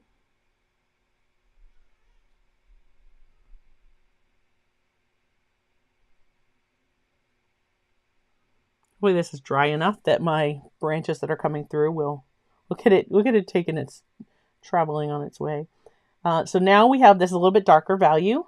This is our green gold PY 129. I'm not going to go all the way out to the edges. Just there's a lot on my brush there. All right, and we're just going to come in. I'll leave that edge. I'll come over this way. This is going to be really wet, so I might not be able to do this all right now. I'm going to have to let it dry a little bit and come back. I'm going to grab some of the darker, this darker green. And I'm just going to touch at the bottom. And in a few spots on my tree. I'm going to let these colors mix and mingle a little bit first. And I'm just going to kind of leave this be. I'm going to come back to that. All right, so over here, again, I want more light on the left side of my tree. So just kind of mixing those two yellows together. And let's shape this tree.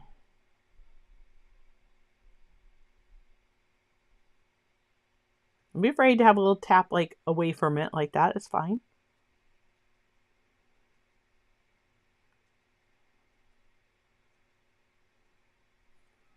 We're just laying in the shape, tapping in spots. See how I made sure I came right through that area where I had left that space on the trunk.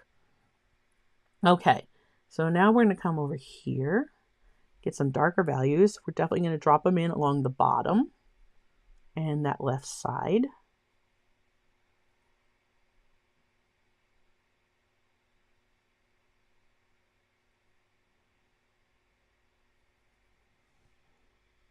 As this dries, it will get lighter, and we're going to have to come back in and probably put in some more shadows, which is fine.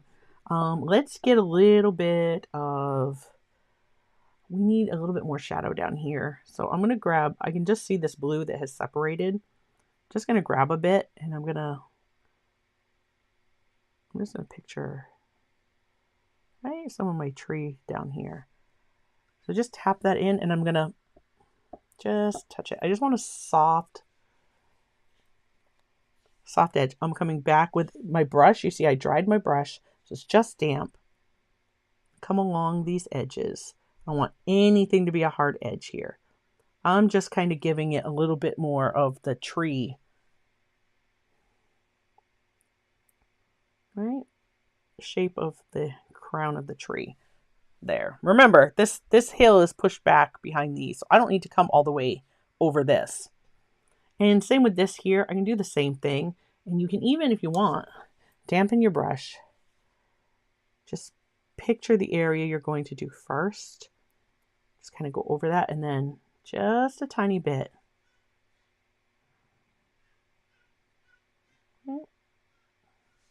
There we go. And I can dab. If there's anything I don't like, I've got a little bit of a hard line. I went a little further up than I wanted to. But that I know is like ultramarine blue, so it's going to lift really easy. And just like that, it's fine. Okay.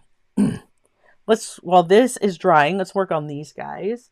For being pushed back there, again, I'm just going to use some of this yellow. I'm going to have the big trees covering this area a lot.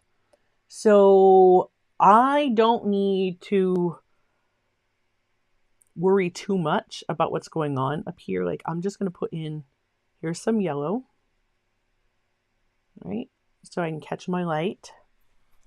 And then I'm going to come back in.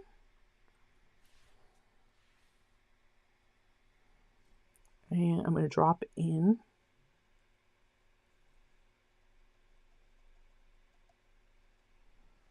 I just want to leave spaces for different values.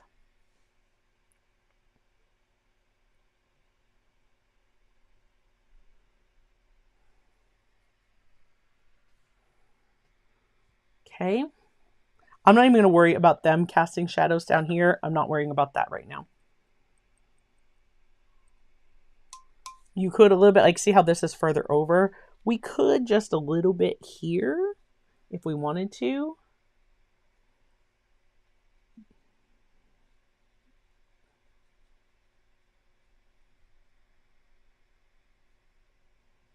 But again, there's going to be a tree there covering this area. So I'm not too worried about that on the ground.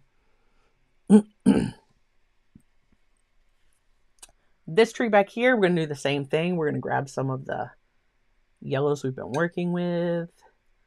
That green gold.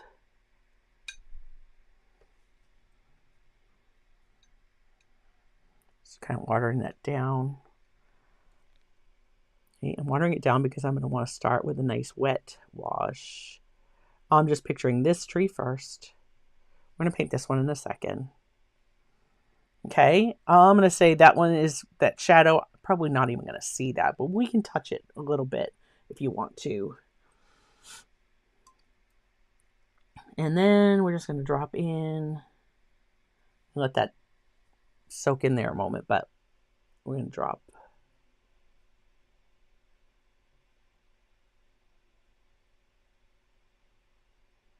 a few spots in there that are darker. Again, this tree is behind. We're getting ready to paint this one. We're going to go right over part of that. If I wanted to add a little bit to this, grabbing a little bit of that ultramarine blue that kind of separated out there from that umber, I could just picture like, oh, there it is, right on the ground.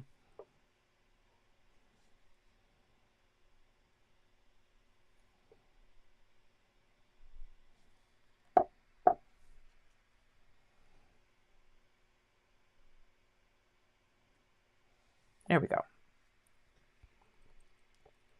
Okay, this one here. Again, let's do the same thing. Let's get, picture this big old tree. By doing that yellow over that blue sky, we're already getting some green.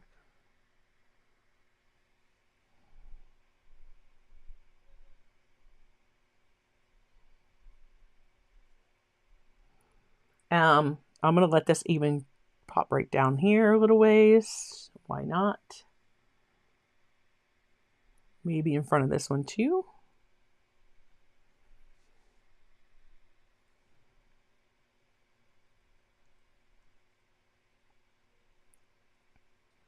This is behind our main focal tree, and that's the one that I want to actually see the details of leaves on it. Thanks, George.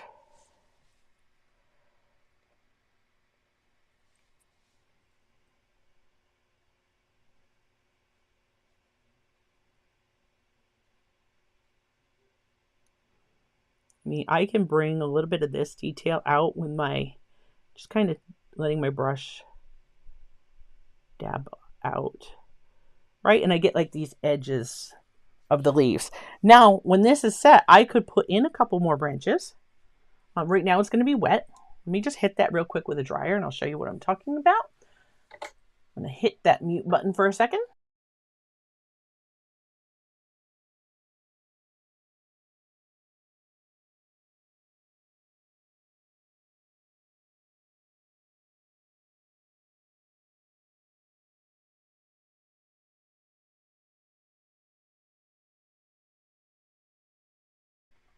Okay, so you see in through here, I'm going to grab my smaller size 4 long round and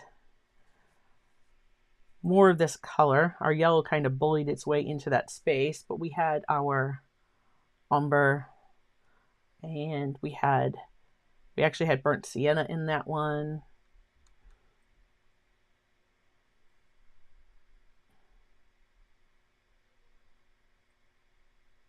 And a touch of ultramarine blue. Right, and of course up in our canopy, it's going to be darker. It's going to be in shadow, so it's okay if it's a little darker. But I could go like up through here. Maybe here we're seeing that main trunk, right? Maybe we're seeing some of it there. Perhaps there's a branch that comes through over here. Perhaps right down there. Right? So we might be seeing a little bit of that through. That's a time where we could put those in. And maybe there's a branch that kind of goes to these and sticks out. Right? It's spring. We might see some of those. So perhaps there's one that pops out there. You could do this anywhere you wanted to. If I wanted to see a piece of one that came through down here, maybe it popped back through over in this area. Right? However you want, it's fine. This again is further in the background. We're not going to be focusing on this as much once we put this tree in. And these leaves, I might have to grab the gouache, honestly, to be able to paint them in. We're going to see how it shows up over top of this. All right, let's paint this guy in where I am finishing this one today. So the pastels work really quickly as soon as we get this tree in. I'm going for my size 10 round. Again, this was a hard one. I think maybe I want to paint my leaves first. Get the main part of my trunk down here, but then paint where I want a lot of the leaves to be, and then kind of paint around it for the rest. Because like we saw in my practice run earlier, I can't go over them. That's not going to work out very well. All right. I want to be darker. This one is up close. Whoa, I wanted to mix it on my palette. I almost just put that right on my... I almost just went like this. That would have been so terrible. I'm like, okay, guys, and that's where we'll call it today. Oh, my goodness. Ultramarine blue. Just darkening it up.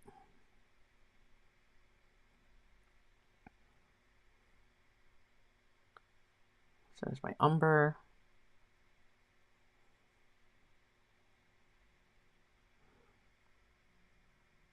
Ultramarine blue. This is going to be my shadow side.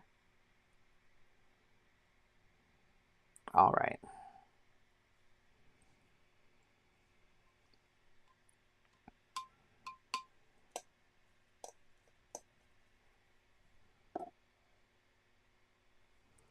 Let's start. And again, this tree is in front of where our white flowers are. And we're going to go up this, and we are going to start to see a branch that goes off like this.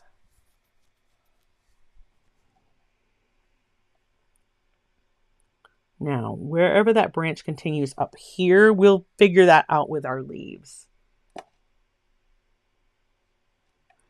Right, and I'm going to continue this up a little bit. And I think I'm going to see part of another one that comes off that way.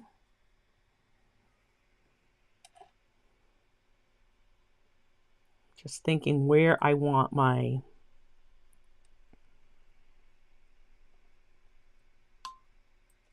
I'm going to want my leaves to go.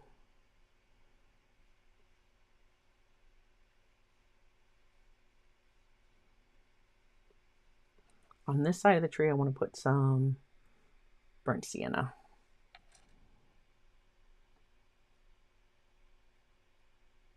My brush is really wet. This trunk is really wet right now.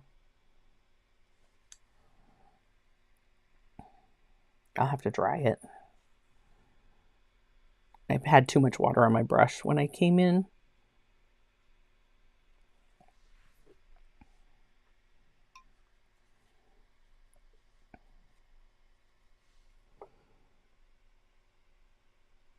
Just lifting some of that water off. She's a thick tree. So, I mean, that's going to continue right up and off the paint. This is like close to us now, the way I made this so big. She is what she is now.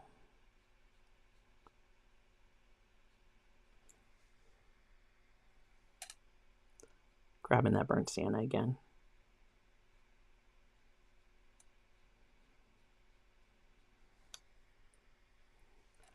I'm going to have some leaves in here.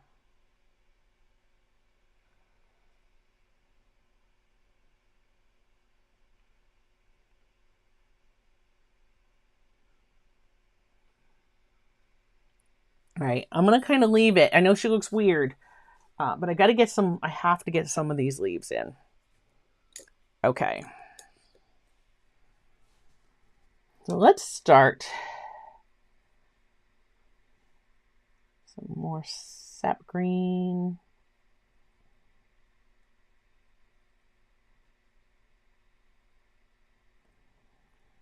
And some green gold.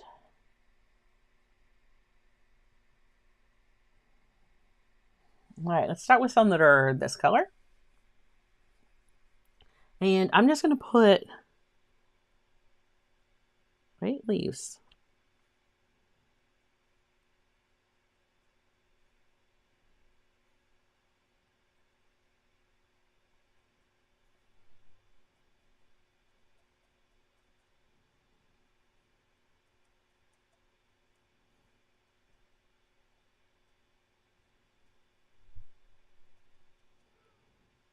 I'm just kind of just using the tip of my brush, and I'm just noticing my brain was doing a nice little pattern there. I don't want that.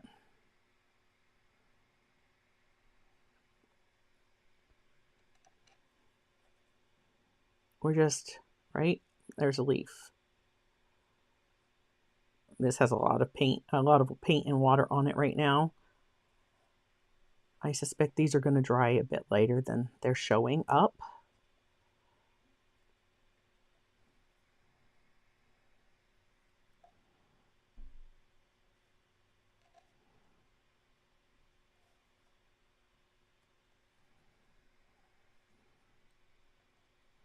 I want some of these to come through.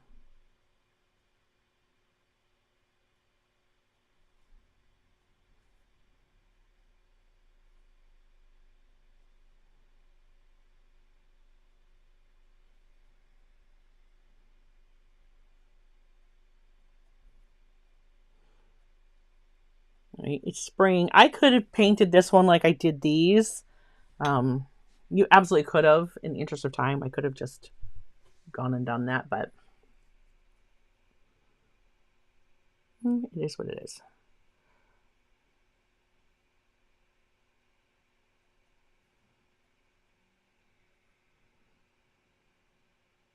It's hard for me to paint them. I don't know about you guys.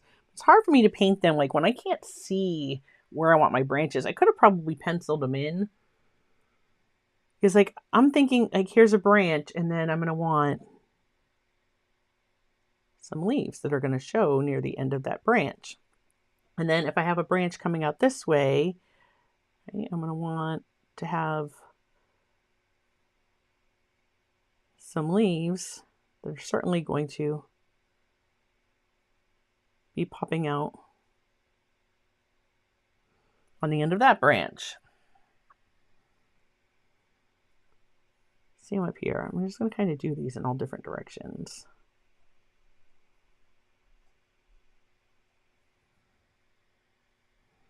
And maybe I have like a branch that comes over and a few hang down over here.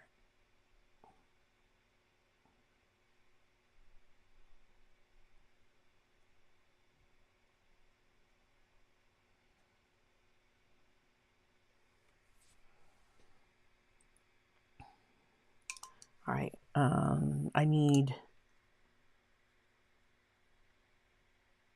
darker value. I don't want them all to be the same.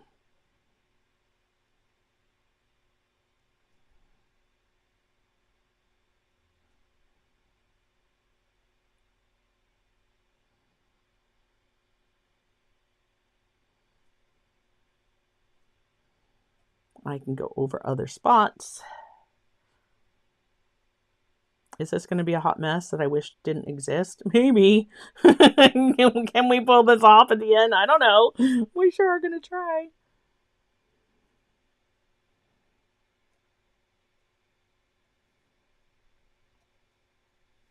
All right, kind of gives me a better idea. Let's just kind of go with trying to fill in our tree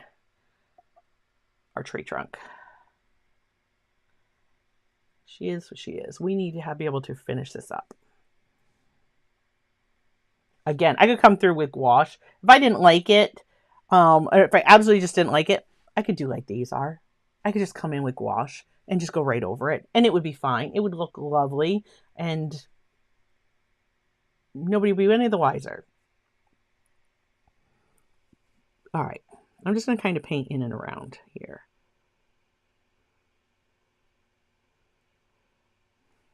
It's a bit dark, so I'm going to pull that right down my tree. This tree is still damp at the bottom. Okay, so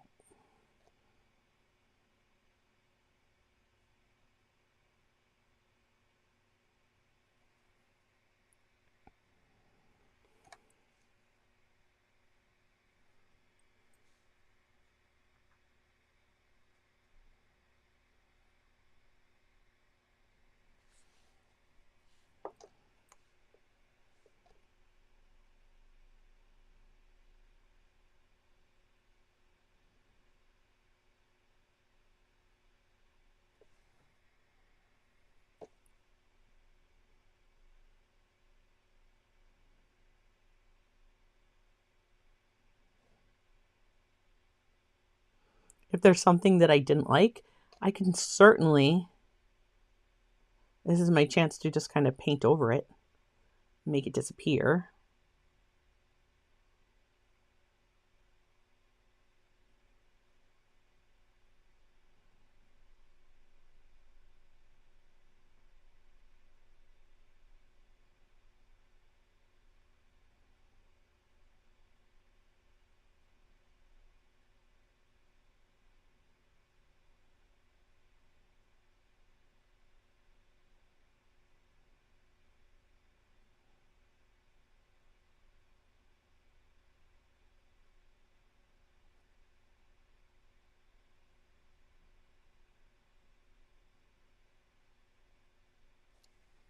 Hey, now we have a tree.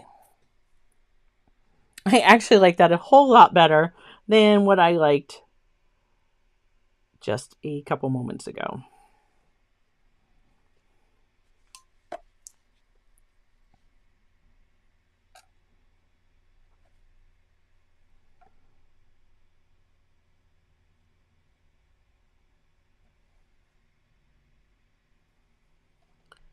I just had a weird bump on it there, so I'm just going to pull that into a branch.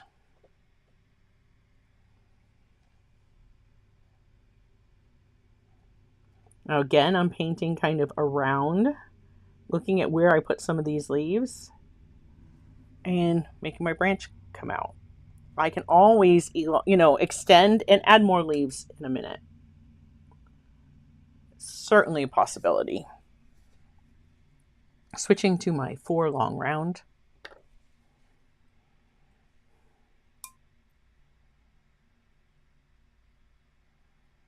I need more.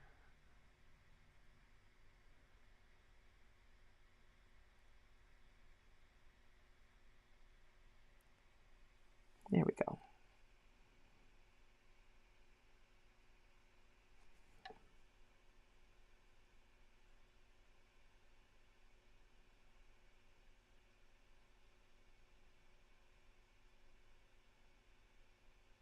Okay, I'm going to suggest that that's the branch that's going to bring more of this out here. I can come over some and stay behind on others.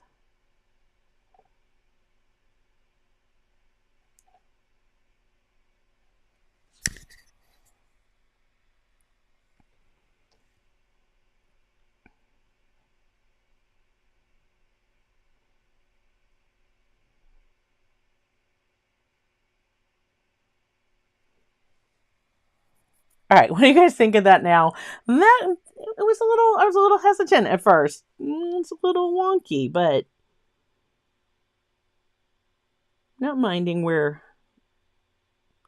we landed with that.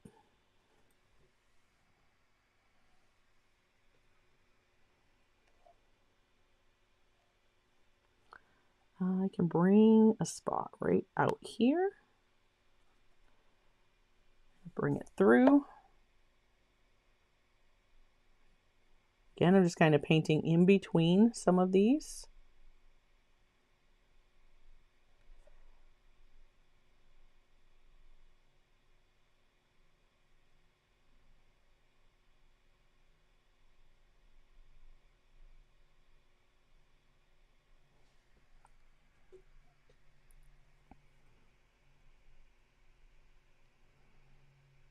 It kind of looks like that tree's growing off of this branch, but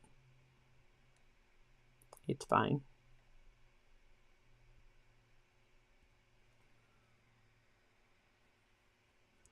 And we'll put a few more branches out on these little guys here.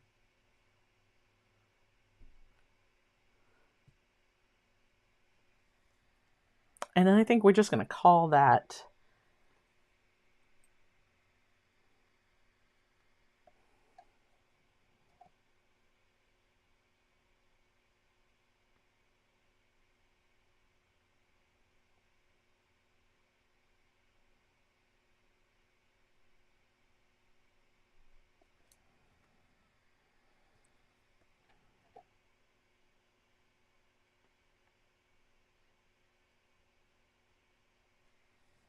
There we go.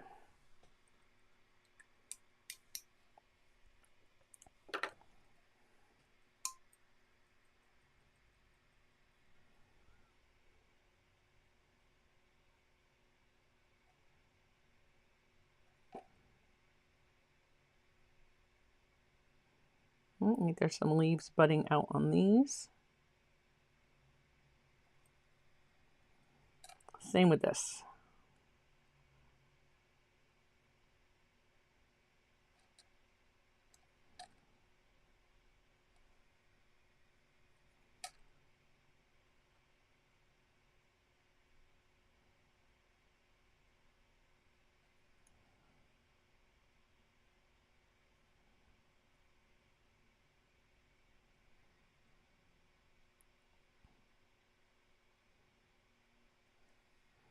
Good enough. Okay.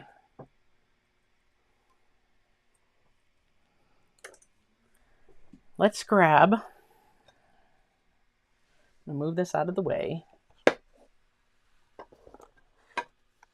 I'm going to grab one of our pastels. I could have done more in here. I think we'll just do it with some of our water-soluble pastels. Okay, so this is from the classic set. If I grab some from the Europe set, I will let you know that that is what I'm using. Because especially on our back here, I'm going to be bringing in this one, I think this one. So these are from the Europe set. And let's see if I can actually read these for the color. Okay, so St. Petersburg yellow, and it says Menton lemon. 029 and 026 are the colors. They're written on these little black bands. And they have, just like the Neocolors do, they have, if I can get my camera to focus on my hands, you see the rounded bumps. So as you use your pastel down, you can just grab one and peel. This is very much the same design that like the Neocolor 2s have. They have that same design with the scalloped edge on that. This is just smoother, shinier wrap that's on here. These are, it's a very matte feel. Like it feels like if I got this wet, it would really absorb some of that water. Okay, I'm going to use the St. Petersburg yellow down as I'm getting closer here, and I'm just going to put in some texture on my ground there. I'm just kind of letting that pastel skip around.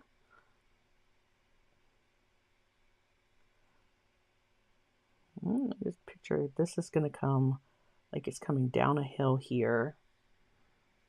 Put a little bit more in this area. I think it's coming down that hill. Here too. This is rolling downhill.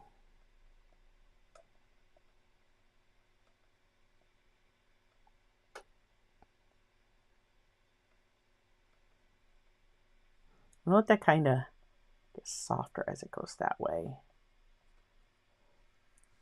All right. Also, this one was that Menton lemon. I'm going to put a little bit of this in there too. And I'll show you, we can take our, bring a little bit of this up into this area.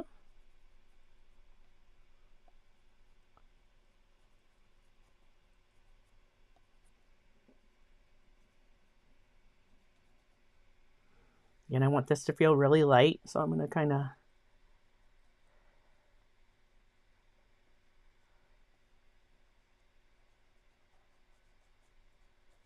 look at how much more texture we have back there already.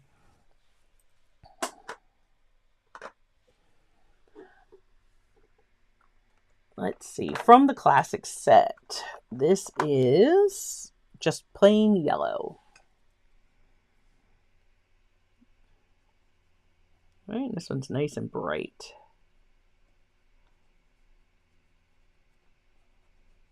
Now, having that watercolor underneath, that underlayer,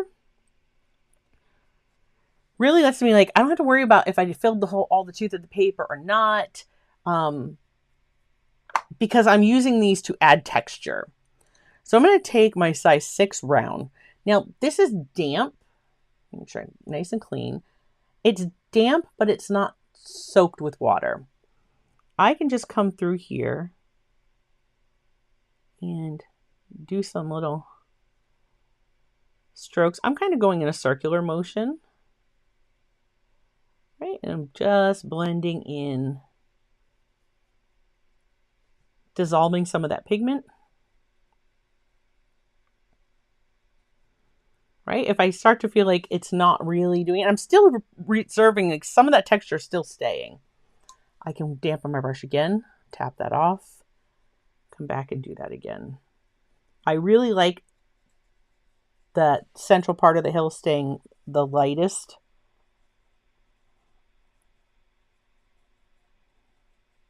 And through here, I had some of that other color. Notice I'm skipping this for now.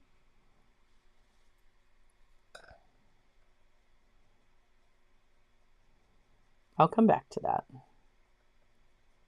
Here, I'm also kind of like skipping around a little bit so I can leave some bright highlights too on my hill.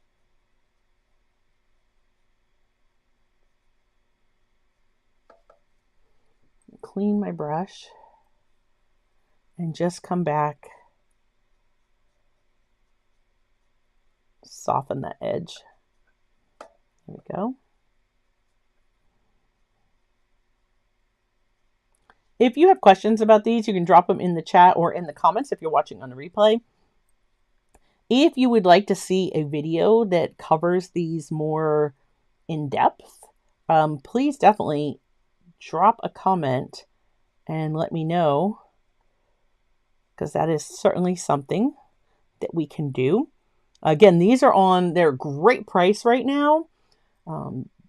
As of the time I'm recording this live, there is even a coupon for, I think, 10% off of them or something like that. And they're already like half the cost of what you would pay for a Neo color too, a Caran d'Ache. So great price. If you've been on the fence and wanting to try some of these, but weren't sure because, you know, the cost is so high to start with the Caran d'Ache Neo colors, this would be a great option for you, for sure. I'm going to grab my pink here from my classic set, and this is just called Pink. I'm going to put a little bit of this into this space just to give these a little bit more. I'm just kind of dabbing. I think it kind of bounce and skip around. If I go over areas that are wet and I do some mark making there, I'm not going to be able to blend that out as well. I don't want this to show up with any great detail, right? This is quite a ways in the distance. I don't mind if it's speckled. I'm just kind of softening the pigment, dissolving a little bit of that wax. All right, there's our distant ones. These, of course, you can't get open stock, but if you try them and you like them, you could always then turn around and replace colors with some of the Neo colors. And there are quite, like, I'm looking at 3 right here because I have my Neo color set on my desk. So looking at these, like, there are colors that are very similar with the Neo color. So you could easily replace them with the Caran d'Ache. And then you're only, because those you can buy open stock, but then you're only getting, you know, the ones that you really need. Okay, before I move into this area, I'm going to take my Dr. Paige Martin's Bleed Proof White, and I'm going to put down my white flowers, just because I'm not sure, once I put the pastel on here, if my Dr. Paige Martin's is going to want to play nice with it. But if I put this down first, I can put this over it without a problem. So I'm going to do that.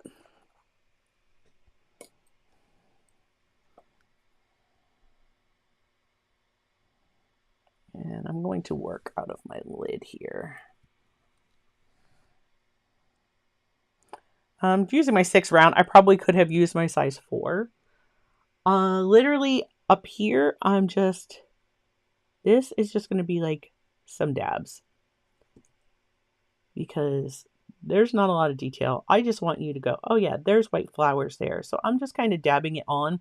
Anywhere I want to break up like this hard edge that I got, well, I can just kind of dab over it because this is dry.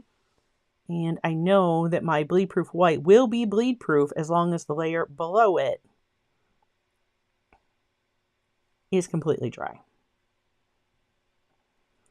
I don't mind that I had that yellow. I'm kind of letting some of that show through. So these, again, not a lot of detail in this one because these are further back. I want it to kind of feel like this hill's coming around and we have this foreground here.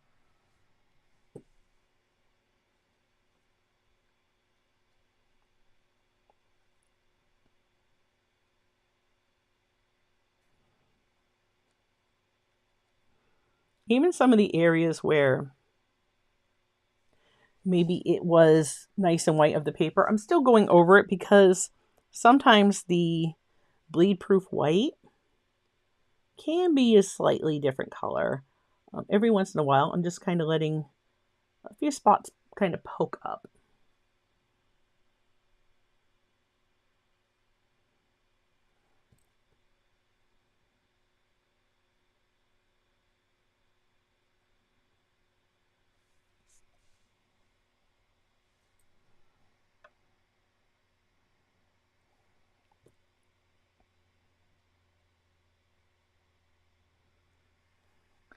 As these come closer to me, I'm going to see them a lot. And they're going to start to get more detail. Like these here, these are going to be like, hey, I have these white flowers that stand up here.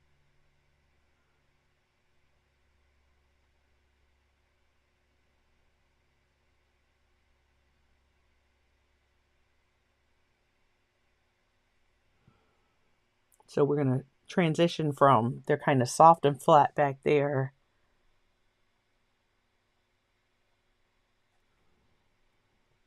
I'll start seeing more spots popping upwards.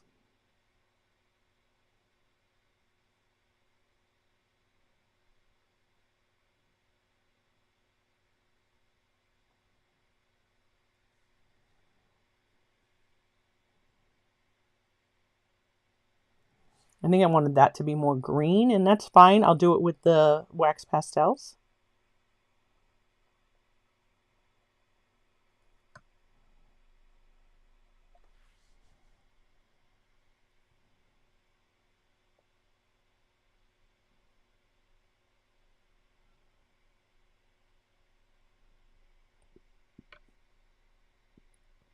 And it may work just fine after you've dissolved some of it.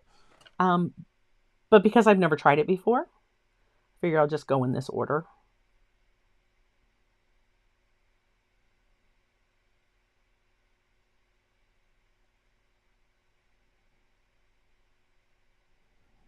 And I still don't have to have a ton of details here. I'm just putting little dots.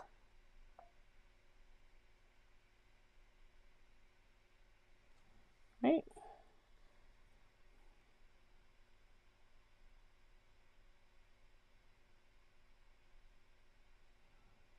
Indications. These are flowers.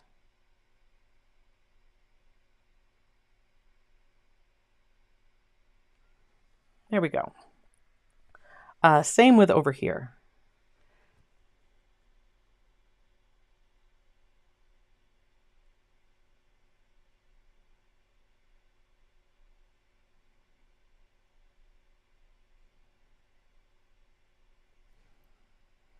Remember I said I wanted maybe another little one over here, and we can just pop that in like that.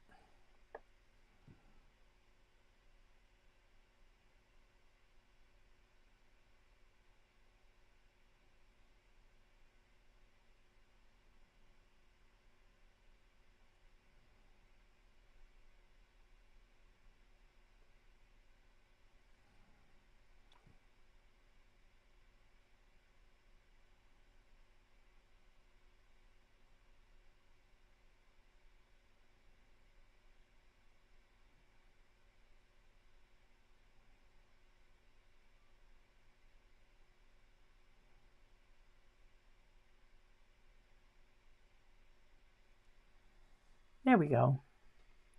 Okay, there's our white flowers. Let's go ahead and finish up. I'm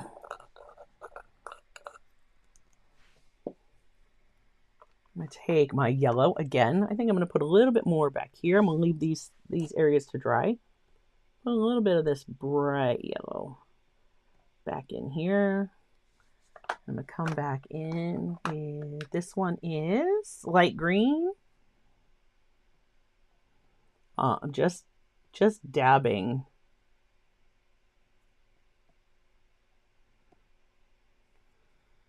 And let's go with this one. And this is dark green. Dark olive, excuse me. And we'll put the dark olive. Again, just putting some dabs of color, especially towards the bottom. Maybe a few just kind of here and there.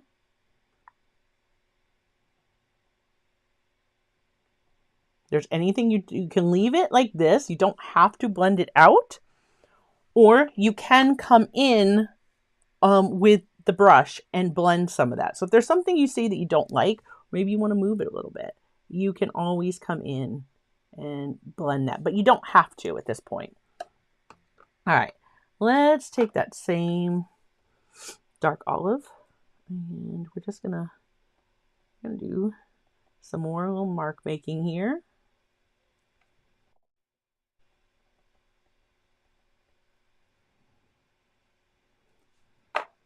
Okay.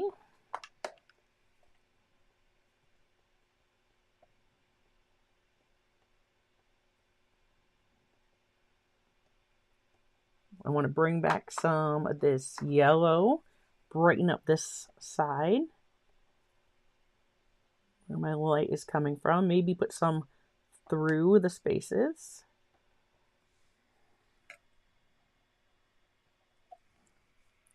There we go. Again, I can just take a damp brush, make sure that's nice and clean, and do a little blending if there's anywhere that I want to kind of blend or move around those colors. Okay, those are done. Those are done. Let's quickly work through here.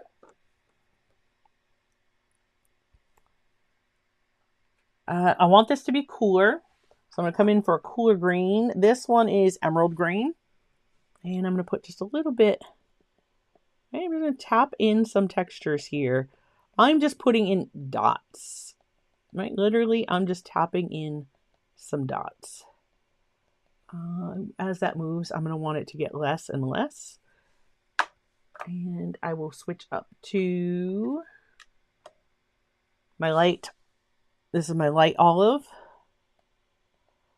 All right, tap some of this one in.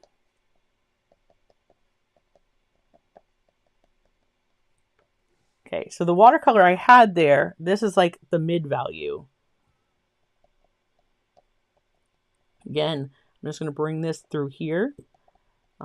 By tapping this in, I'm creating all of the texture in the grass. If there's any spots in here, like if I want to add some into where my flowers are, now I can come back and just kind of pop some spots in.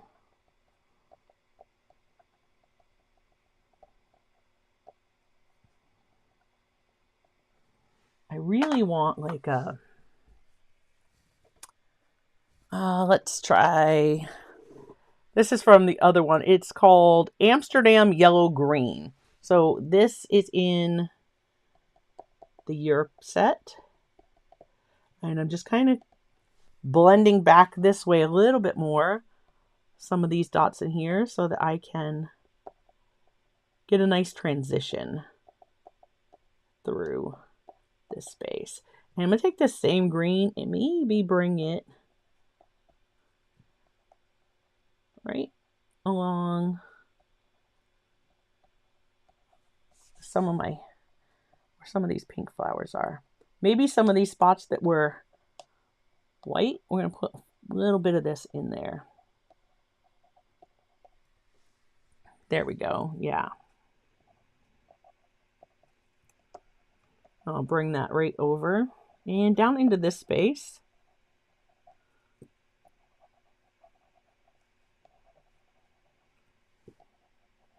Remember, these are where my yellow flowers are. I can bring a little bit here and there, but those are yellow flowers. Let's bring a little bit down here into that one. That's not quite dark enough. I need a darker value. The Europe set also has the Tuscan Matcha. Yeah, that's giving me a little bit more. See the value? It's getting darker there. We're just going to put a little bit of that in. We're just adding texture. Right, I'm going to put some of this over here. So we are using some from both sets. I really like the combined, having all of these colors combined. Kind of round out the set. I'm going to bring some of this over here too as a darker value. Here and there. Right, just throw some spots of green in. We're going to amp up these yellow flowers here in just a second. We are really getting close to being done. I think while I have this one in my hand, I'm going to come over here and do a little bit in my tree. Let's do a little filling in. Let's fill in some of the gap. Just putting some spots. All right, this could be leaves in the background. I'll put it down here too. Again, we could blend these out if we want to. I'm not going to. I'm just going to kind of leave it because I like the texture and I like how that looks. I'm letting the texture of my paper really work for me here. Okay. While I'm on this side, let's see how this does. This is Taberna's Desert. That's what the color says. I just want to bring some texture onto the bark of this tree that is closest to me. There we go. I think that's fine. I don't think I need to do too much there. What is this one? Just says brown. Isn't that fancy? Yeah, no, I'm not going to mess with it too much because I like the color that I have going on there. Okay. And our pink flowers. Let's bring in, amp some of these up. This is just pink. I'll leave some of the light from the watercolor, but bump up some more spots.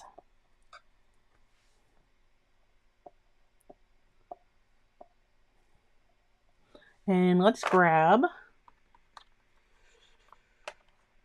this one is Scarlet. We're going to get some red going in our flowers here, because those kind of really got lost, didn't they? They got lost with the watercolor. And I think this is definitely bringing them back, because we have a row of red flowers in here. While we're at it, Okay, let's bring the scarlet to our flowers in our foreground. Going around, kind of leaving the centers.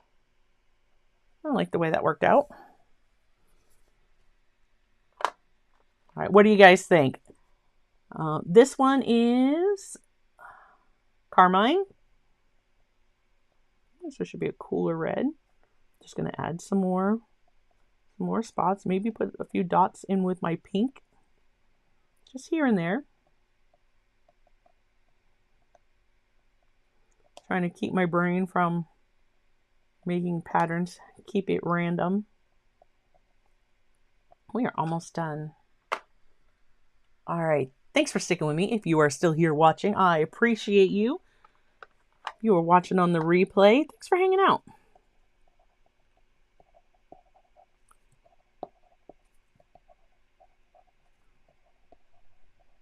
So this is just yellow. I'm just amping up areas where some of those flowers were. And I think we have some great yellows in the Europe set too. This one, again, is that Petersburg yellow, which we used back here. So it's going to be great. Just to look how much darker they are.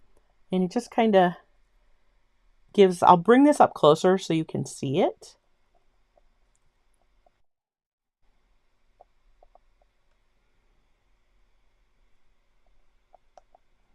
We're just going to bring a few into this green. There we go. I'm just going to bring that taper off. Same with the pink. I think I'm going to bring the pink out just a little bit if I can get it to cover. Like they just kind of trail off. And if I do that, I should do a couple spots with the, why not? There we go. Yes, I'm really liking this area. Okay.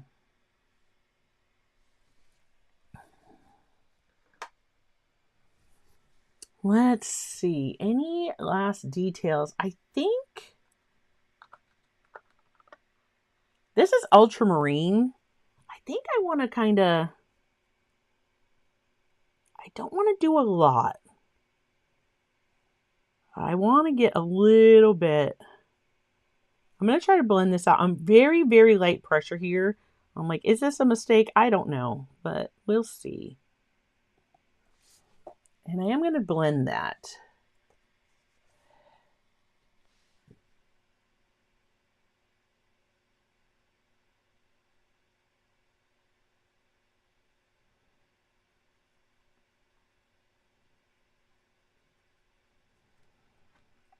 It might have given me more texture than I needed back there because they're so far away.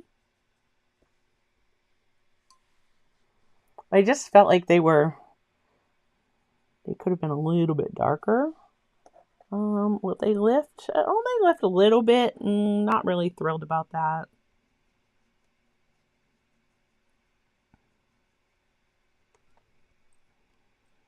It's fine. See, I do this so that you don't have to.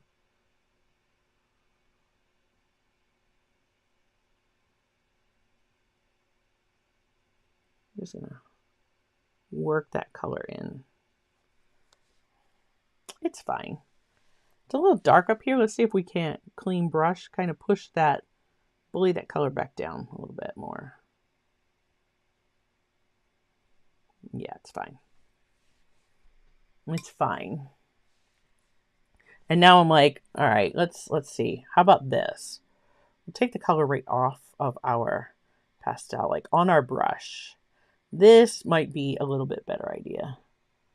And just kind of drop it in there. See that? I think that would have been the better bet. Was just to take a little bit of the paint. I'm just going to kind of paint in and around. Negative painting those. Oh.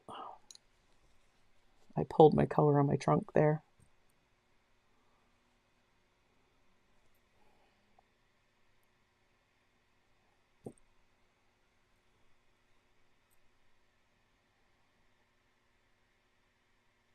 And this is something you do if you wanted to like flick splatters once you have your pastel I'm not going to do it right now, but you could do this. You could like flick color. I know that works. That works like really good. Like when I'm using my Daniel Smith watercolor sticks, which is a completely different medium. That's actually watercolor. But those do that really well. I'm just going to add a little bit more of the... I'm not liking how that's looking. So I'm just taking some ultramarine like we used there in the first place, watercolor. And I'm going to just kind of drop that in. I think I made them a little too dark now, but you know, things do dry later. We'll see.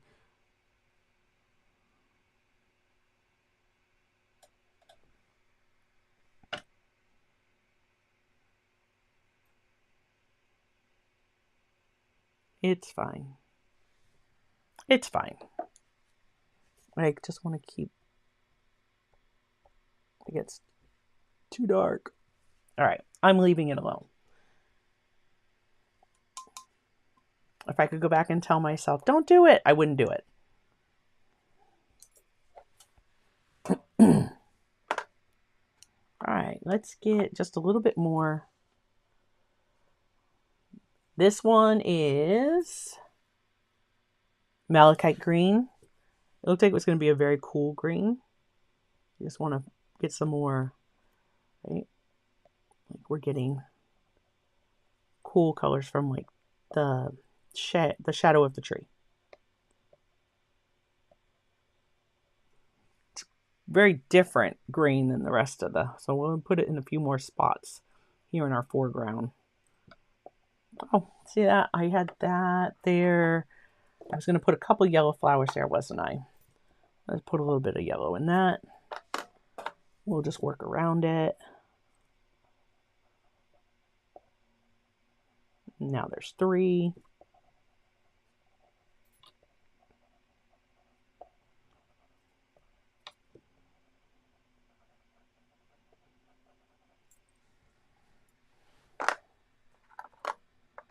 Let's see.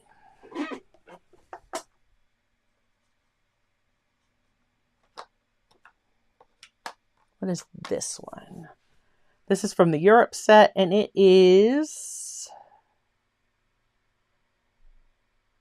I can't see it to pronounce it.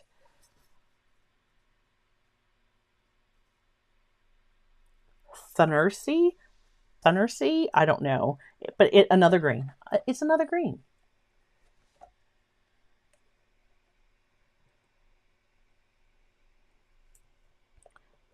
Great question. Like they're decent for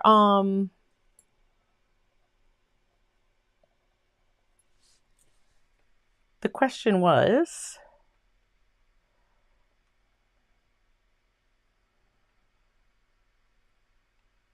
they might look similar to Neocolors, but how am I finding their quality?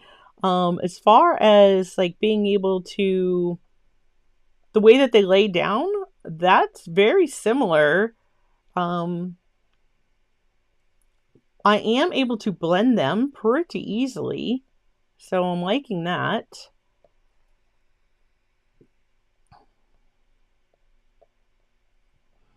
For somebody, if you have Neocolors, I wouldn't buy these, right? Because you already have Neocolors. That's what I would go with.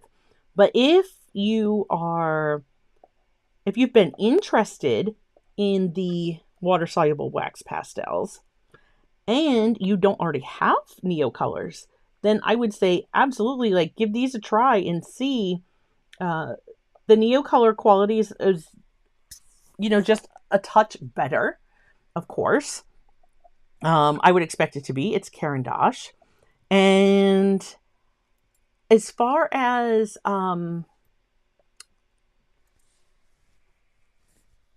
if you've been wanting to try them, then these are definitely, because you could use these.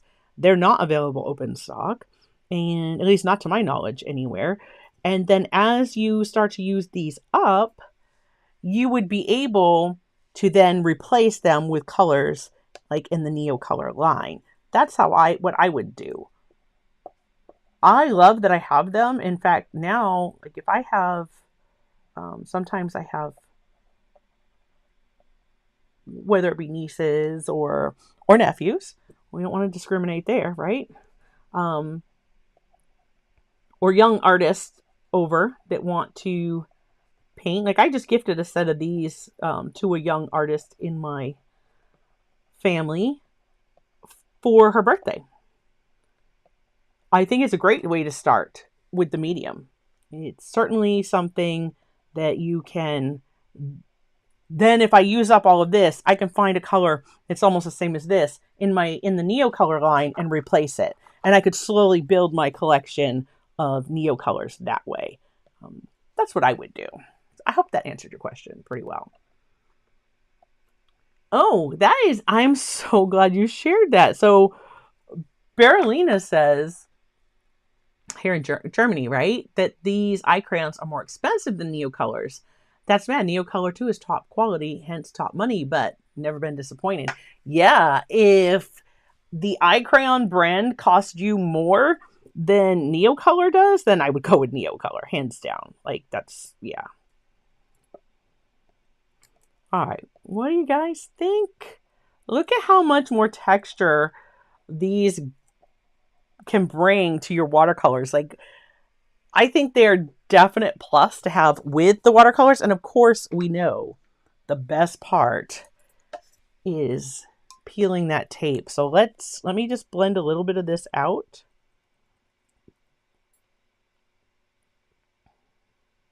I just want to blend a little bit of this area.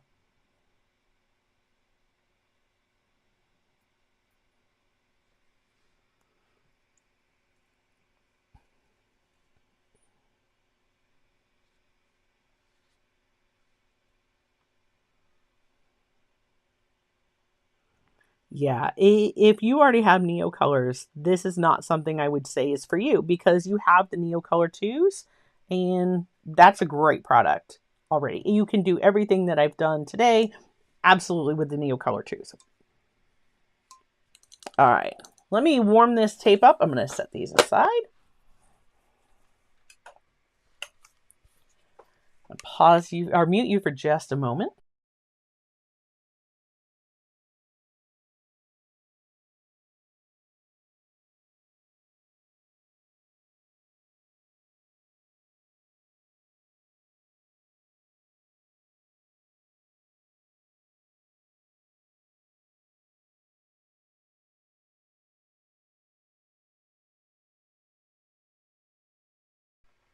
See, when I messed with that, I gave myself a hard line here, which I really didn't want. I'm just going to see if I can soften that up real quick.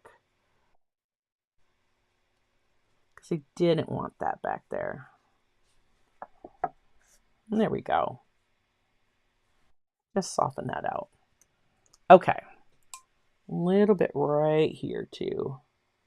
I just want to blend that out. There we go. All right, let's peel the tape and see what we have. I think this is the best part. I love peeling the tape. This is my meet-in masking tape. Again, I have a link in the description for everything. You can just click more to get more info and all the links will be there. Oh, look at that. I love it. It's like as soon as you expose that clean edge, it just takes it from, ooh, I think I really like this painting to like, wow, I love it. Is that true for anybody else? Let me know. The tape peels like the best part. So I didn't blend everything out. I left that texture of those wax pastels. Some I blended and some I didn't. We'll move that.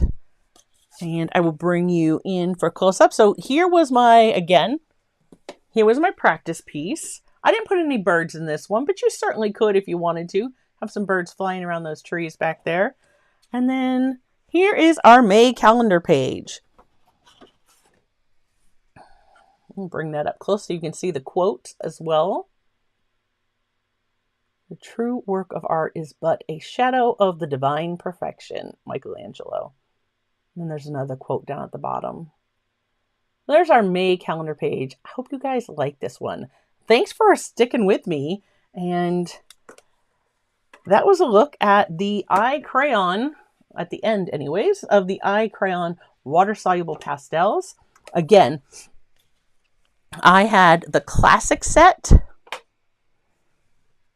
and the Europe set, and that gave you those 50 colors. Here in the US, these are like in the 20 something dollar range. They're like between 20 and 25, I think. It varies. And like I said, there is a 10% off coupon as of the time I am recording this live. And that makes these about half the cost of the Neocolor 2s for those of us here in the US at least. So if that's something that you have just been really wanting to try, definitely recommend giving these a go. And again, you can always replace them as you use them up with a Neocolor because you can buy those individually. So it's a great place to start from. If you want to see a video featuring those even more, just let me know. But there it is. There's our May calendar page. Again, check out moderators. Their channels are in the description below. And until next time, my friends, keep creating. And I will see you in a video real soon. How about next Thursday? Come on back and join me. We'll paint something again together. Until then, have a great week. Bye, guys.